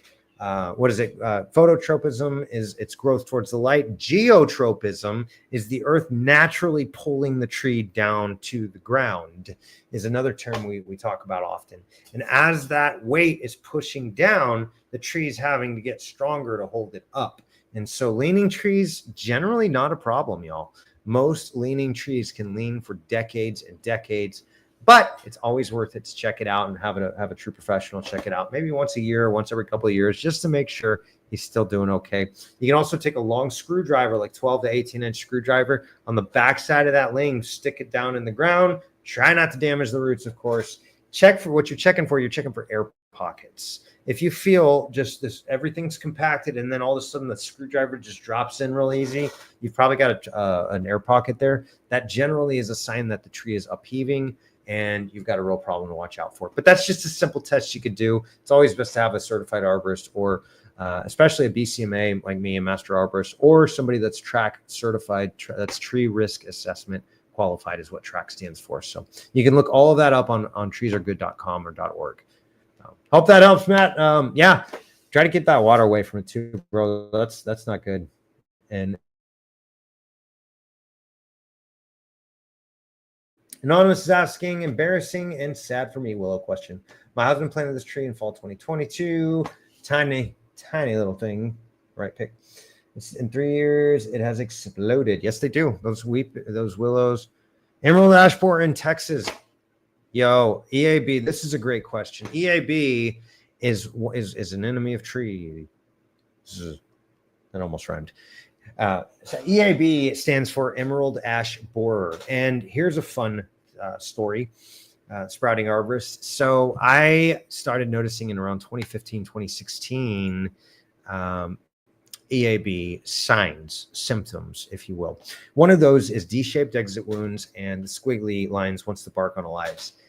I didn't see a lot of it. I saw it a little bit and a little bit more the next year. And then we left Texas, so I didn't see any more of it. I went up to New Jersey and I saw a boatload of EAB cases. It is nasty up there, y'all. Question of, do we have EAB in Texas? Yes, Texas Forest Service found it in Marshall. I think it was around Marshall, Texas, on the west, on the east side of town. That's, by the way, that's like 6 hours away from me. Houston or Texas is huge, but maybe not 6 hours, maybe like four hours up northeast rather. So they found it because what it was doing was spreading from the upper east coast.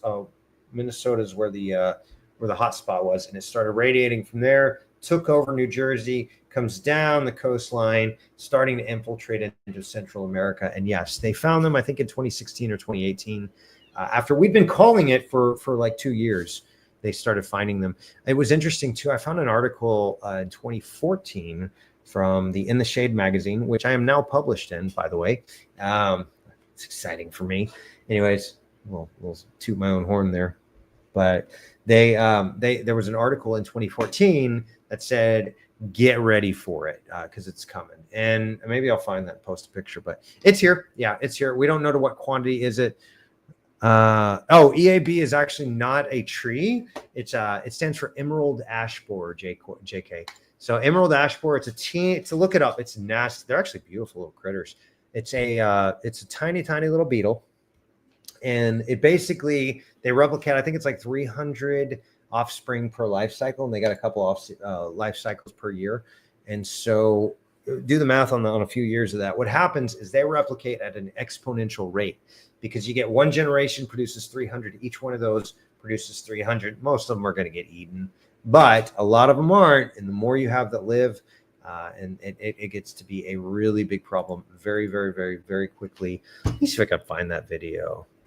That'd be fun to pull that one up. Hold on, y'all. This is fun. Go on a trip down memory lane.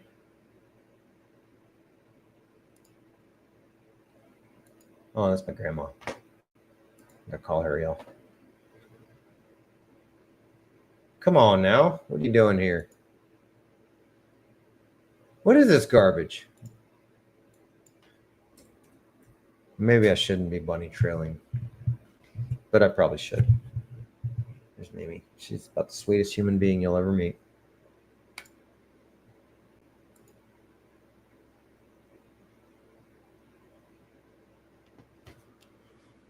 Work.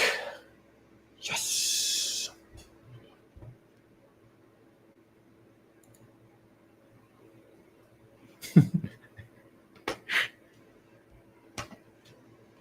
That's funny. I'm cracking me up over here. Some of my memories of my photos and stuff. Way too early.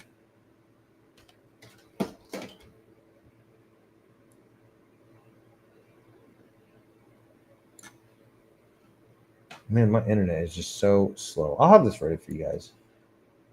My photos.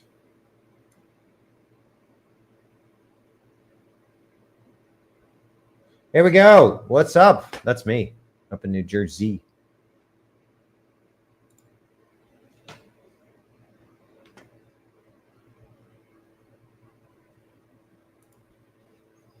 Tell me if y'all can hear this. If not, there's no point. There's no point in doing it.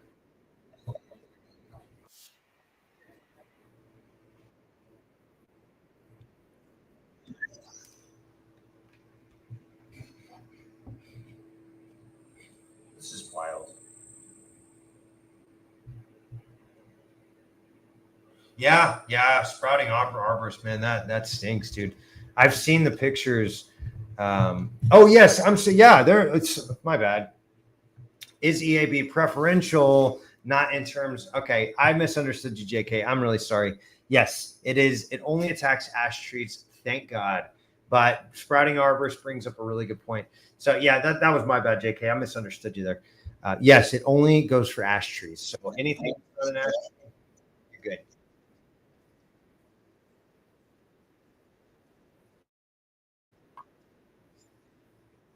was back 2019, like 6 years ago.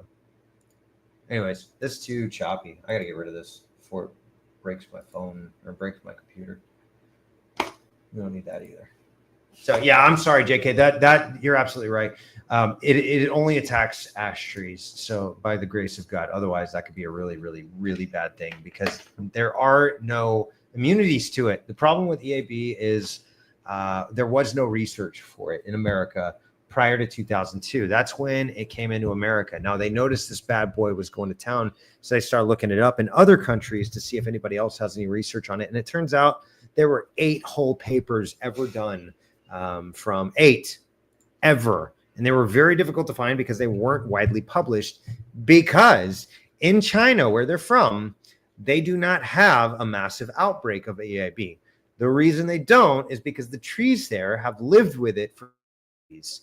They've been used to it. And just like how we don't unalive from staph infection every time we get it, same with trees. They don't have a big problem with it. The emerald ash borers, they go in, they chew on it, the tree suppresses it. They don't have a massive population problem. They've got predators that eat the daylights out of it. They come here, they've got no predators, no immune functions in the trees, and the trees are just squashed as soon as they come in here. So sprouting arborist mentioning he's from Wisconsin. Now that is like ground zero up there. That is like where a lot of the action happened. And unfortunately, that's also where a lot of, like he's saying, mostly ash tree forests and whole forests got wiped out. Some of y'all know about like pine bark beetles wiping out whole forests. Emerald ash borer does the same with ash forests. So it's a really big problem. We are actively working on it. And we've actually got some solutions. And also we're seeing about 0.00000, however many O's there are, 1% of the trees are becoming resistant naturally. So that's a beautiful thing because even if we have one ash tree, we can propagate that into 2 ash trees. We can propagate that into 4 ash trees, and we can keep going.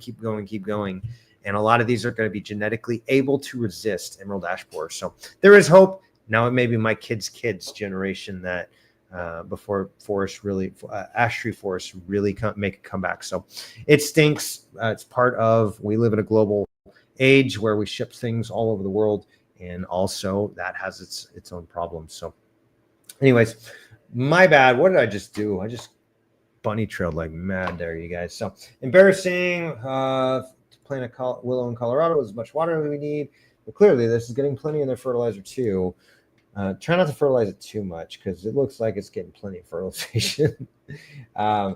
He didn't think it would get so big so fast. I'm worried about damaging our irrigation, water line, etc. I'm worried about it blowing over as it gets bigger, and we have a lot of wind here. Yep. Colorado. He's thinking about trying to dig it up and pot it, but that would be a huge container. We'd have to water it. It could still blow over. It could. I don't know how well it would do potted, but that it's so big. He dabbled in bonsai. I love it. I've actually been thinking about. I used to dabble in bonsai. I'm thinking about dabbling some more because I think it's really cool. I want I want to take like really rare and very isolated trees and start propagating. I think that'd be cool. I'm working on a rainbow eucalyptus now. It's so big, rehoming it would be tough / pricey. pricey thoughts. I really kind of like the bonsai idea, actually. Now, you may be too late. This might have been a better idea like a year ago, 2 years ago. But they're actually easy to propagate too. You could take those cuttings, stick them in water, and you'll get little root fibers. And then you stick that in the soil or in a planter or whatever, and get it a little bit bigger. But I kind of like the idea of bonsaiing a weeping willow tree. I might give it a shot, honestly. That's pretty fun. So what you can do, there is a product called paclobutrazol. Let's see if I can find it here. Cambistat is one brand that carries it. There are actually a lot of brands that carry it nowadays, and it is generic, finally, because these guys are outrageous how much they charge. Let's see. And Shortstop just went up to the same price as Cambistat. That's not good either. So you see, when y'all wonder and complain about how expensive us arborists are, this is why. That's going to treat maybe 10 trees, maybe. If you got, I've had whole gallons like that treat 2 trees. So it depends on the size of the tree, really. That was an ash tree, actually. Paclobutrazol, I'm not a big, y'all know me. I'm not a big chemical guy. I prefer to keep it naturally because God did a great job. We don't need to mess with it. I love it. So yeah, that may be an option. It'll be very tough since it's established quite nicely, and putting it in the pot will stunt the growth very quickly. There's a possibility that the root system will eventually girdle itself. I'm wondering. Yeah, isn't that wild? Yeah, Cambistat sucks. That's even Shortstop. So this is the off brand that Tree Stuff bought the rights to, or whatever, however they did it, and they basically started making their own. Well, there's another what is it? Tide Paclo, TIDEPACLO. I get it. Actually, my contractors get it for I think around 200 or 250 for the same amount, but it's still not cheap. So yeah, Cambistat's not cheap. Paclobutrazol is not cheap, but that may be a great option for you to maybe keep it at bay for a little while. By the way, Pedro, great advice too. I'm reading that as I go. There are growth regulators you can use. That would be yes, I would find an arborist that can treat your tree with ArborJet's version or any version of paclobutrazol.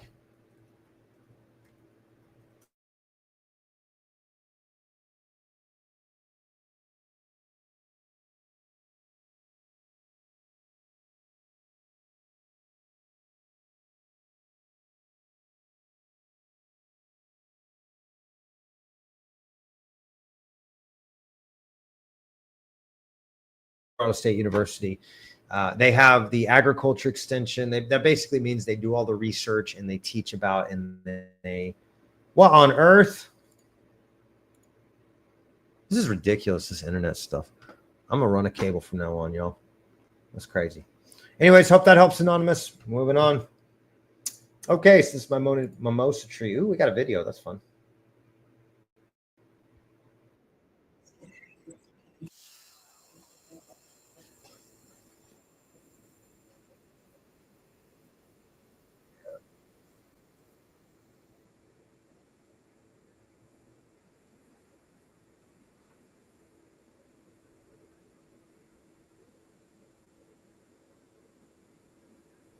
Yeah, you got a lot of things that are harboring. Oh, don't water right there. No, don't water right there. Yeah, it's too moist. It's causing fungus.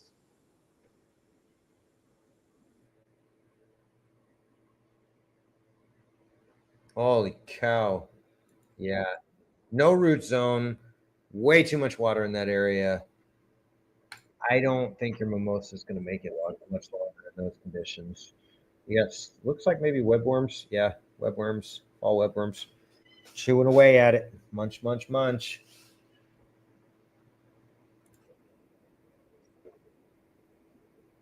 Could be mites too. I think those are webworms though.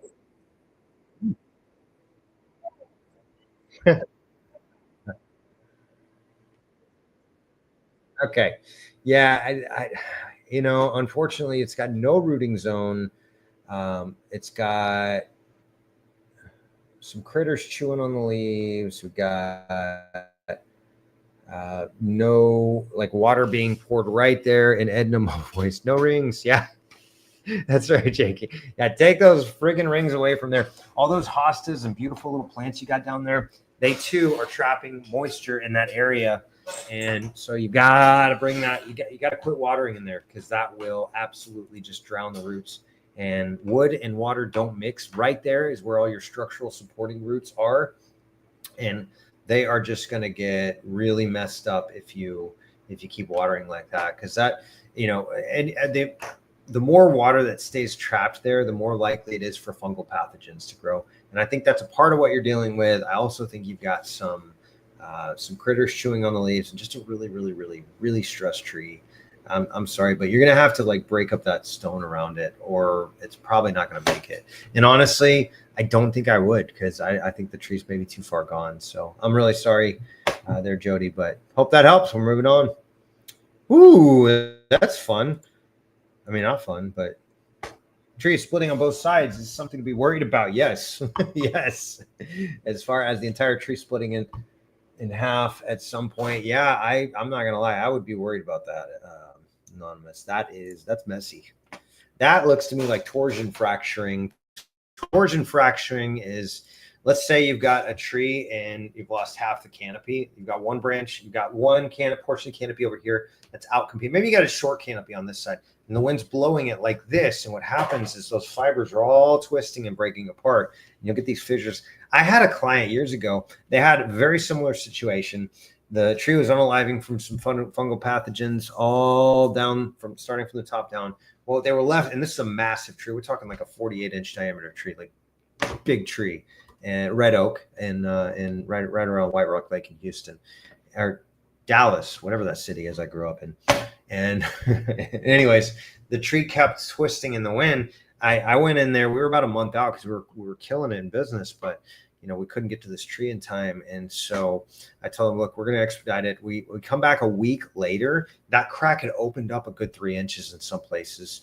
And so, yes, that is a problem. You need to seriously look at that from a structural standpoint and make sure that you don't have a chair. And I would take that chair away and do not sit there. Short answer, yes. Michael, you cracked me up. Let's see if there's any long answers. Yeah, start by sounding the tree. You're awesome, Christine. Thank you. That's perfect. In case you missed it, here we are.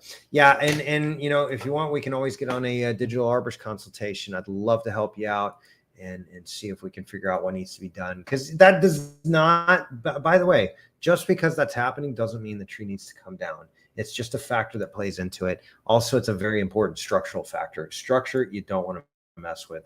Health, you might have a little wiggle room sometimes, but when you got a structurally unsound tree, you've got a ticking time bomb. So we got to make sure that tree is okay and see if there's any hope of saving it. If there is, what we need to do moving forward. So love to help you out if we can. We're moving on. Ooh, Luke just moved into this place, trying to figure out what's going on with this tree. This is on every leaf all the way to the top. Anybody know? Thank you in advance. Chewing. You got chewing bugs, Japanese beetles. Yep, that could be it. I don't think it's caterpillars. Yeah, you got some bugs chewing on it. Man, that's a big amount of leaves being chewed. Yeah, I think Japanese beetles probably most likely. But it depends where you're at too. Yeah, that's a lot of percentage of the leaves being affected. So you may actually want to try to suppress the critters that are attacking it. The best way is to do it with trunk injections, just so you're not spreading chemicals. If you go the chemical route, you may even be able to get away with a little neem oil. Mix it in with some not orange oil, humic acid and molasses. So this might be. I can't get you the neem oil. I'm actually, Lucas and I, we gotta work on that. We gotta get in touch with Monterey, because they make a really good product, really good neem oil product. And if we need to, I would love to. Love to be able to get you guys some of that stuff too, because it is a really great game of trees. Yes. Oh, sweet. Yeah, and let's go back to this other one. Sprouting Arborist is. I don't watch Game of Trees. I probably should though, right? He's here in Wisconsin too. He dealt with a splitting green ash that the homeowners. Owners wanted to save, let's just say 3 metal rods and a cable. They are doing their job now. Let me see if I can find this. Hold on. We were just talking about this in LinkedIn. There's if you want to go have a little fun, Facebook is it. If you want to party it up, Twitter's it. If you want to talk to serious professionals, I think LinkedIn is it.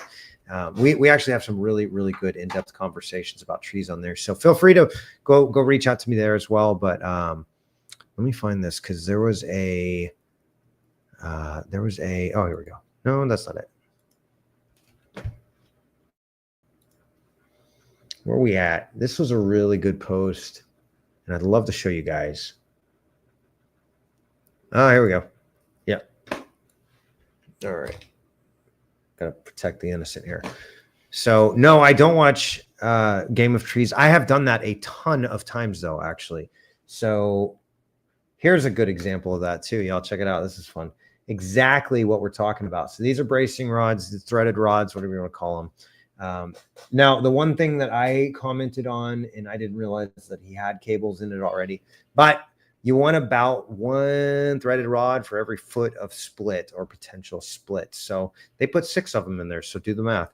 But they did mention that there's a cable up top. I didn't see it. I would cable it and I would threaded rod it. So you may be able to do the exact same thing with your tree. I think you're anonymous. Yeah, anonymous. You may be able to do the same thing with your tree and brace it up really good. I love that sprouting arborist that you're meeting guys that are doing that kind of stuff, because structural integrity of trees is one of my games, the games of trees that I like to play the most. And I've done a ton of structural support systems in trees. I've done thousands of cables. And y'all, we used to splice cables by hand. Man, my hands got torn to shreds in those days. Yeah, yes, it stabs through the hole. That's right, JK. Yes, it is all the way through. Here, let's go back to that. All the way through.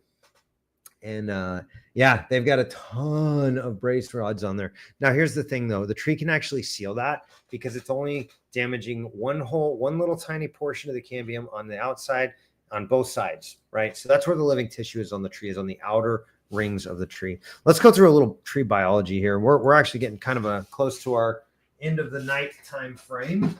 I'm getting exhausted, y'all, and we've gone through a lot of these. So whenever we cable, you don't wrap the cable around the limb. Why? Same reason you take the straps off of the tree, because that gets the entire cambium, and that cambium is all around the outer 1 to 2 layers. So we don't do that with cables. What we do is we go straight through the tree. And the reason we do that is because it makes 1 entry wound here and it makes 1 exit wound there. Now, we do go through all of that heartwood. And whenever we drill through it, it does indeed push decay organisms into that heartwood. So whenever we're cabling, we have to make sure the tree is able to compartmentalize effectively and able to handle the damage, because it is damaging. But this is far superior to taking a strap and strap it around. Now, that's the redneck solution. And I'm not going to lie and say I haven't done that to fell some trees that I thought would fall apart on me as it was coming crashing down. And I didn't want to be under it when that happened. So that is a great way to secure it. And we've dropped some big trees, got them down, and they got like a couple inches on the outer 1 to 2 layers. So I'm glad we did. That torsion tree, same thing. I wish I could find the video for you, but we essentially strapped like I think 20 feet up the tree because it was so bad. Yes, it'll just, you remember, that's a great story.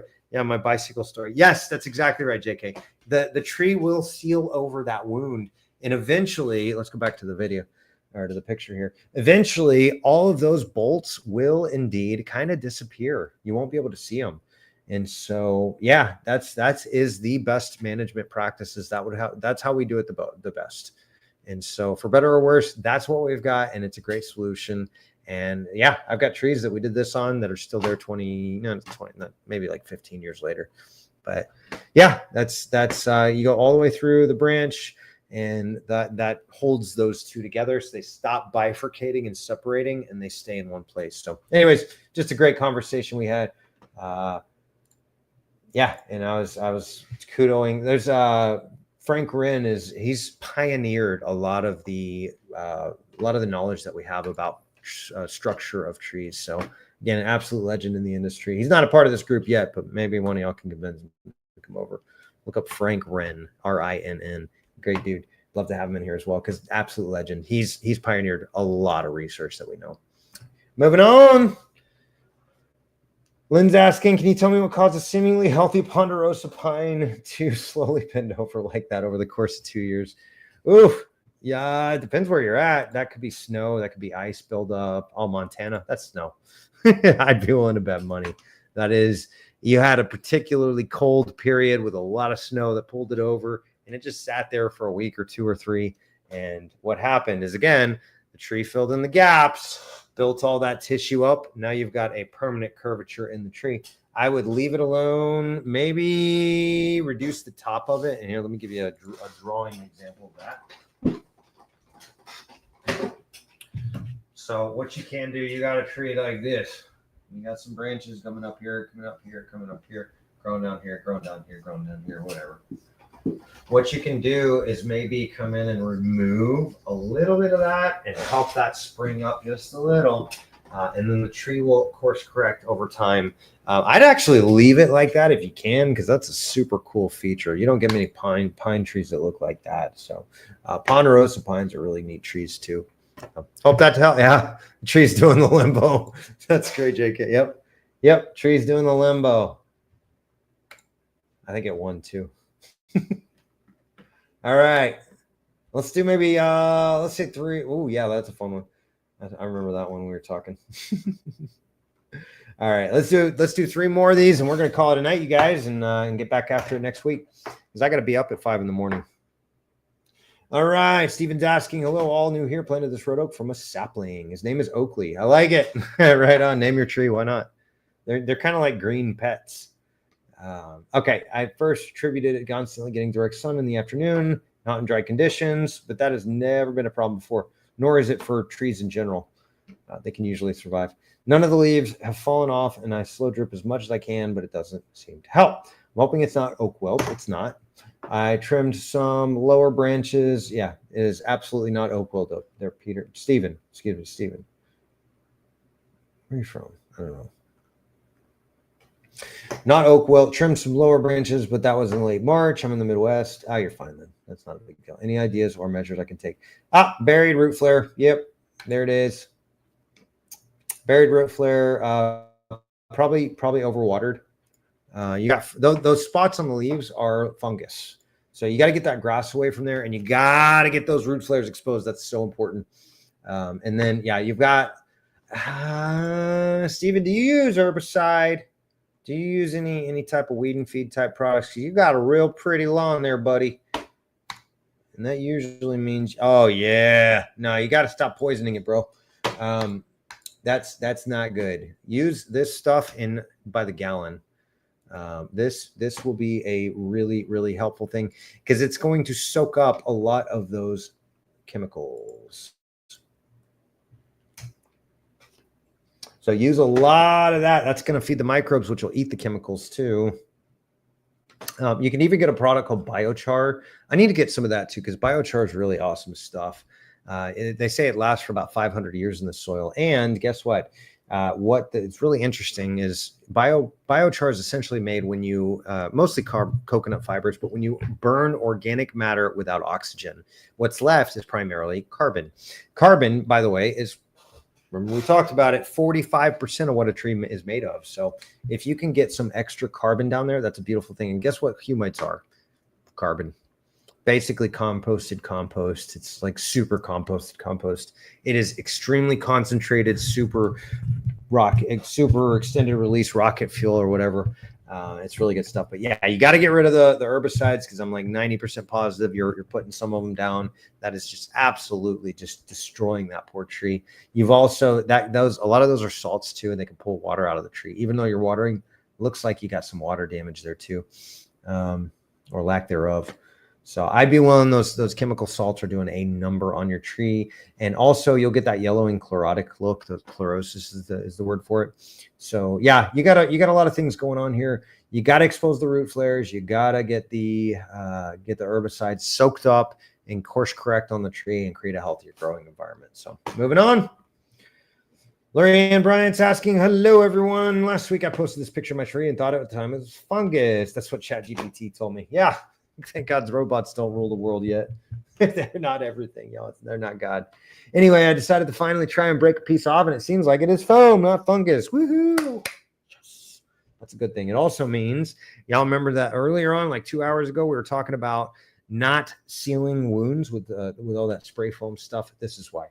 Can anyone confirm with me why they would put foam inside of the tree? Yes, because there was that big cavity there, and they thought they'd be clever and fill it up to block out all the water. Here's the problem, though. Now that we have research, we know it does the opposite. It actually increases fungal decay. So you got to get rid of it. ChatGPT is a liar. I also use it as a resource, but I do my own research too. That's a catalpa. What's that? What's that?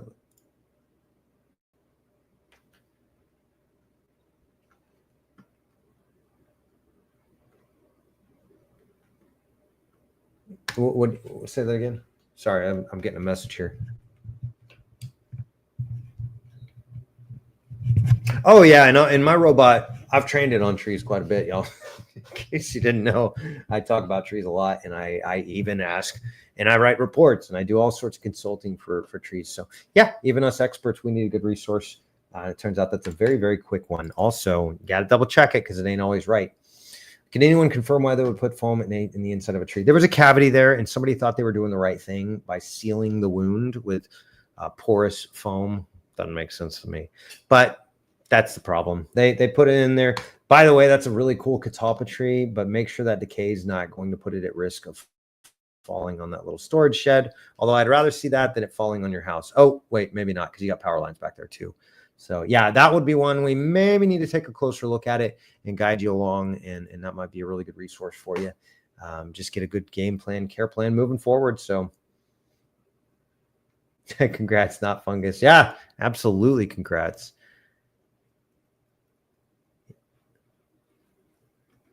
Okay, that's an interesting question here that Sprouting Arborist is asking. I love that question, actually. Let's go this as our last question for the night. So Sprouting Arborist is asking, can parts of the tree be overwatered while others are underwatered if the vascular system is in trouble? Yes. Short answer. Yeah, a long answer is the reason being is because if you think of, let's go big screen. I'm gonna have to draw this one out because I can't even process the thoughts at this point in the day, night, morning, whatever it is.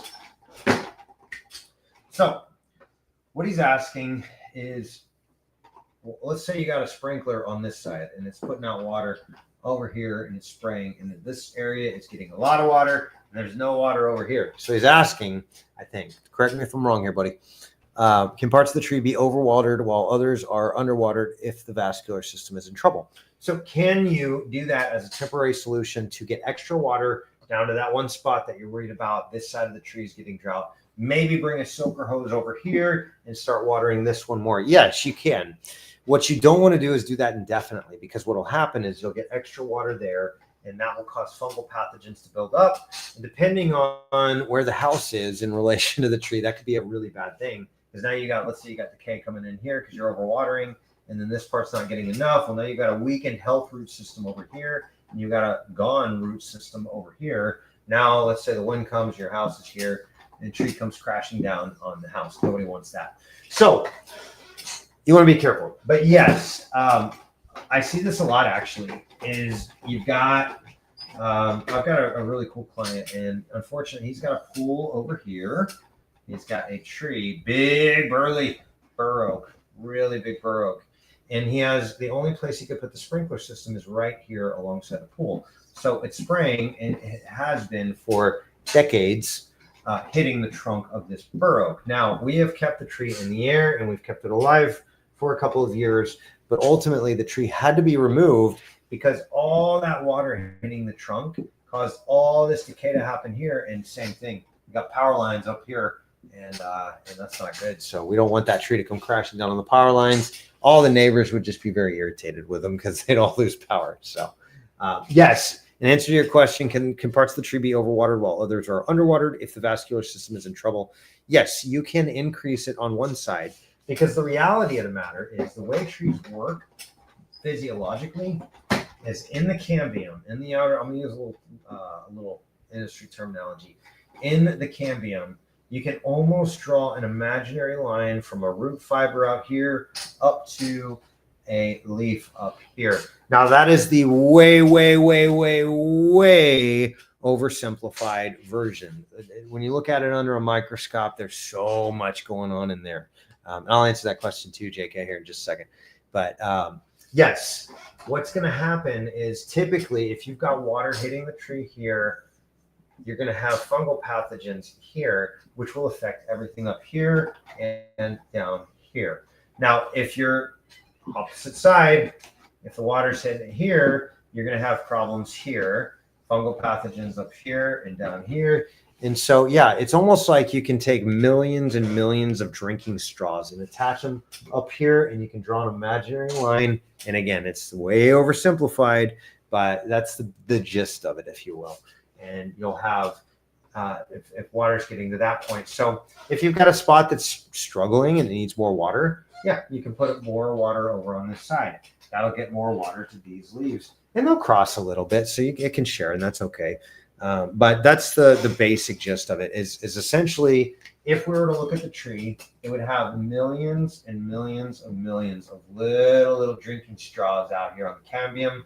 And that is pulling water from the roots up through the tree into the canopy. So essentially, as leaves respire, as they give off water vapors and gas, that's going to create a negative pressure, pulling the water from the soil up into the canopy, and the cycle repeats. Also, at nighttime, they're going to be pushing a lot of the sugars that these leaves produce down into the soil, not to feed themselves, you guys, a little bit, sure. But a lot of that actually goes to the beneficial microbes, so that those beneficial microbes can keep going to work, keep functioning, and giving them the nutrients out of the soil that they need, creating a healthy growing environment. So, one last question from JK. Can power lines electrocute a tree? Well, I'm going to use this example because that's a great point. Yes, because there is water flowing up and down that tree. So absolutely, lightning will strike a tree because it's the highest point, and if it's a really well-watered tree, it's going to be more likely to get hit. If you've got electrical lines for lights, something like that, that's a light, whatever. Y'all don't judge me. That's going to mean it's more prone to getting struck. If you've got a cable, we were talking about structural support cables in between limbs up there, that's going to make it more likely to be struck. I've got a friend of mine, and he's doing some really cool pioneering research, essentially taking a cabling system and an electrical lighting system and turning it into an electrical grounding system. So what you can do, they've got these cool little pins. You can take a wire and run copper wire all the way down the tree. You can ground it 8 to 10 feet into the ground outside of the critical root zone, and that will dissipate the charge into the soil instead of into your tree, causing it to burn up. But essentially, he's able to tie the lights into that. He's able to tie the cable into that, and essentially create a very, very strong tree while making sure it's actually lightning resistant as well. Because you've probably all seen the video going around on the tubes of you or on the face webs or whatever, where the guy actually captures the moment it strikes and you see an explosion in the tree. And that's what's happening is all those cells filled with all of that water are superheating and exploding from all of the water vapor or the water inside the cells boiling. And so you get that electrical discharge. All the higher the kilovolts, the higher the amperage, the more likely it is to explode and do damage to your tree. One last note on electrical strikes. All the textbooks say that 50% of the time the tree's going to live, 50% of the time the tree's going to unalive. They all recommend you wait 1 year later. Here's the problem. All the beneficial microbes that live in the tree and that live around the tree just got struck too. So that's a very, very big problem. And because all of those microbes are going to do beneficial things for the tree, like get it oxygen, like eat pathogens, like suppress beetles and other pathogens, things like that. They're going to chelate minerals out of the soil, fix nitrogen out of the air that we breathe. By the way, our air is made up of 78% nitrogen. So Take a breath and tell me what nitrogen smells like. Well, we don't know because that's what we breathe all day. So there's actually trillions and trillions of bacteria on and inside of your tree, above ground and below ground, maybe quadrillions, or I don't even know numbers beyond that. Just huge numbers of microbes. And they're all, a lot of them, we call them actinomycetes is one class of them that fix nitrogen out of the air, convert it to a form the tree can take up and feed your tree. So if somebody tells you your tree needs more nitrogen, they are lying, because you got 78% of the air we breathe is nitrogen. And what you have is a bad microculture going on. If your tree needs nitrogen, you can pull soil tests, and the nitrogen levels are going to go up and down all day long. It's not a good parameter to check for, because unless you're doing it like once a day at different times of the day, staggering it out and playing with the numbers a little bit, yeah, it really doesn't matter, because it's going to change all day, every day. What does matter is make sure if you do get a lightning strike, feed it with humic acid and molasses all up and down the tree. That's going to feed the beneficial microbes. The one that didn't unalive, help them to replicate and reculture that good, healthy, growing environment. So with that, I'm going to call it for the night, you guys. Thank you so much for being here. I hope we did a great job answering your questions. Like I said, if you need extra help with your trees, I'd love to be a great resource for you guys. Hit us up on the web at arboristondemand.com. Again, come join us on the tubes of y'all. We've got this great channel that I'm trying so hard, you guys, to get y'all some awesome information on your trees. And I think we're doing a pretty good job. We're trying to work on just doing some absolutely relevant, critical stuff for that you guys need to know as tree owners and as professionals out there. And so we'd love to have you come join come subscribe to our channel. We did change the rules a little bit on the YouTubes. They changed the rules. So do me a favor, if you can, like this video. If you can, love it. And of course, be sure and drop a comment if you got any questions. Y'all are doing a phenomenal job out there, and keep up the hard work, all you professionals and all you tree owners. By the way, I am working on a book. It's essentially the complete fool's guide to owning a tree. So be patient. We're going to probably be pumping that out this winter, maybe around November or December. Get that out to you so you can really become an expert at managing the trees you love and live under. So with that, we're out. Thanks so much again for being here, and join us next week. We'll go ahead and put out an event probably Tuesday of next week as well, and see if we can crush some of these other great questions y'all have asked. And again, love you guys. Just appreciate y'all being here. So we'll see you next time. Have a good night.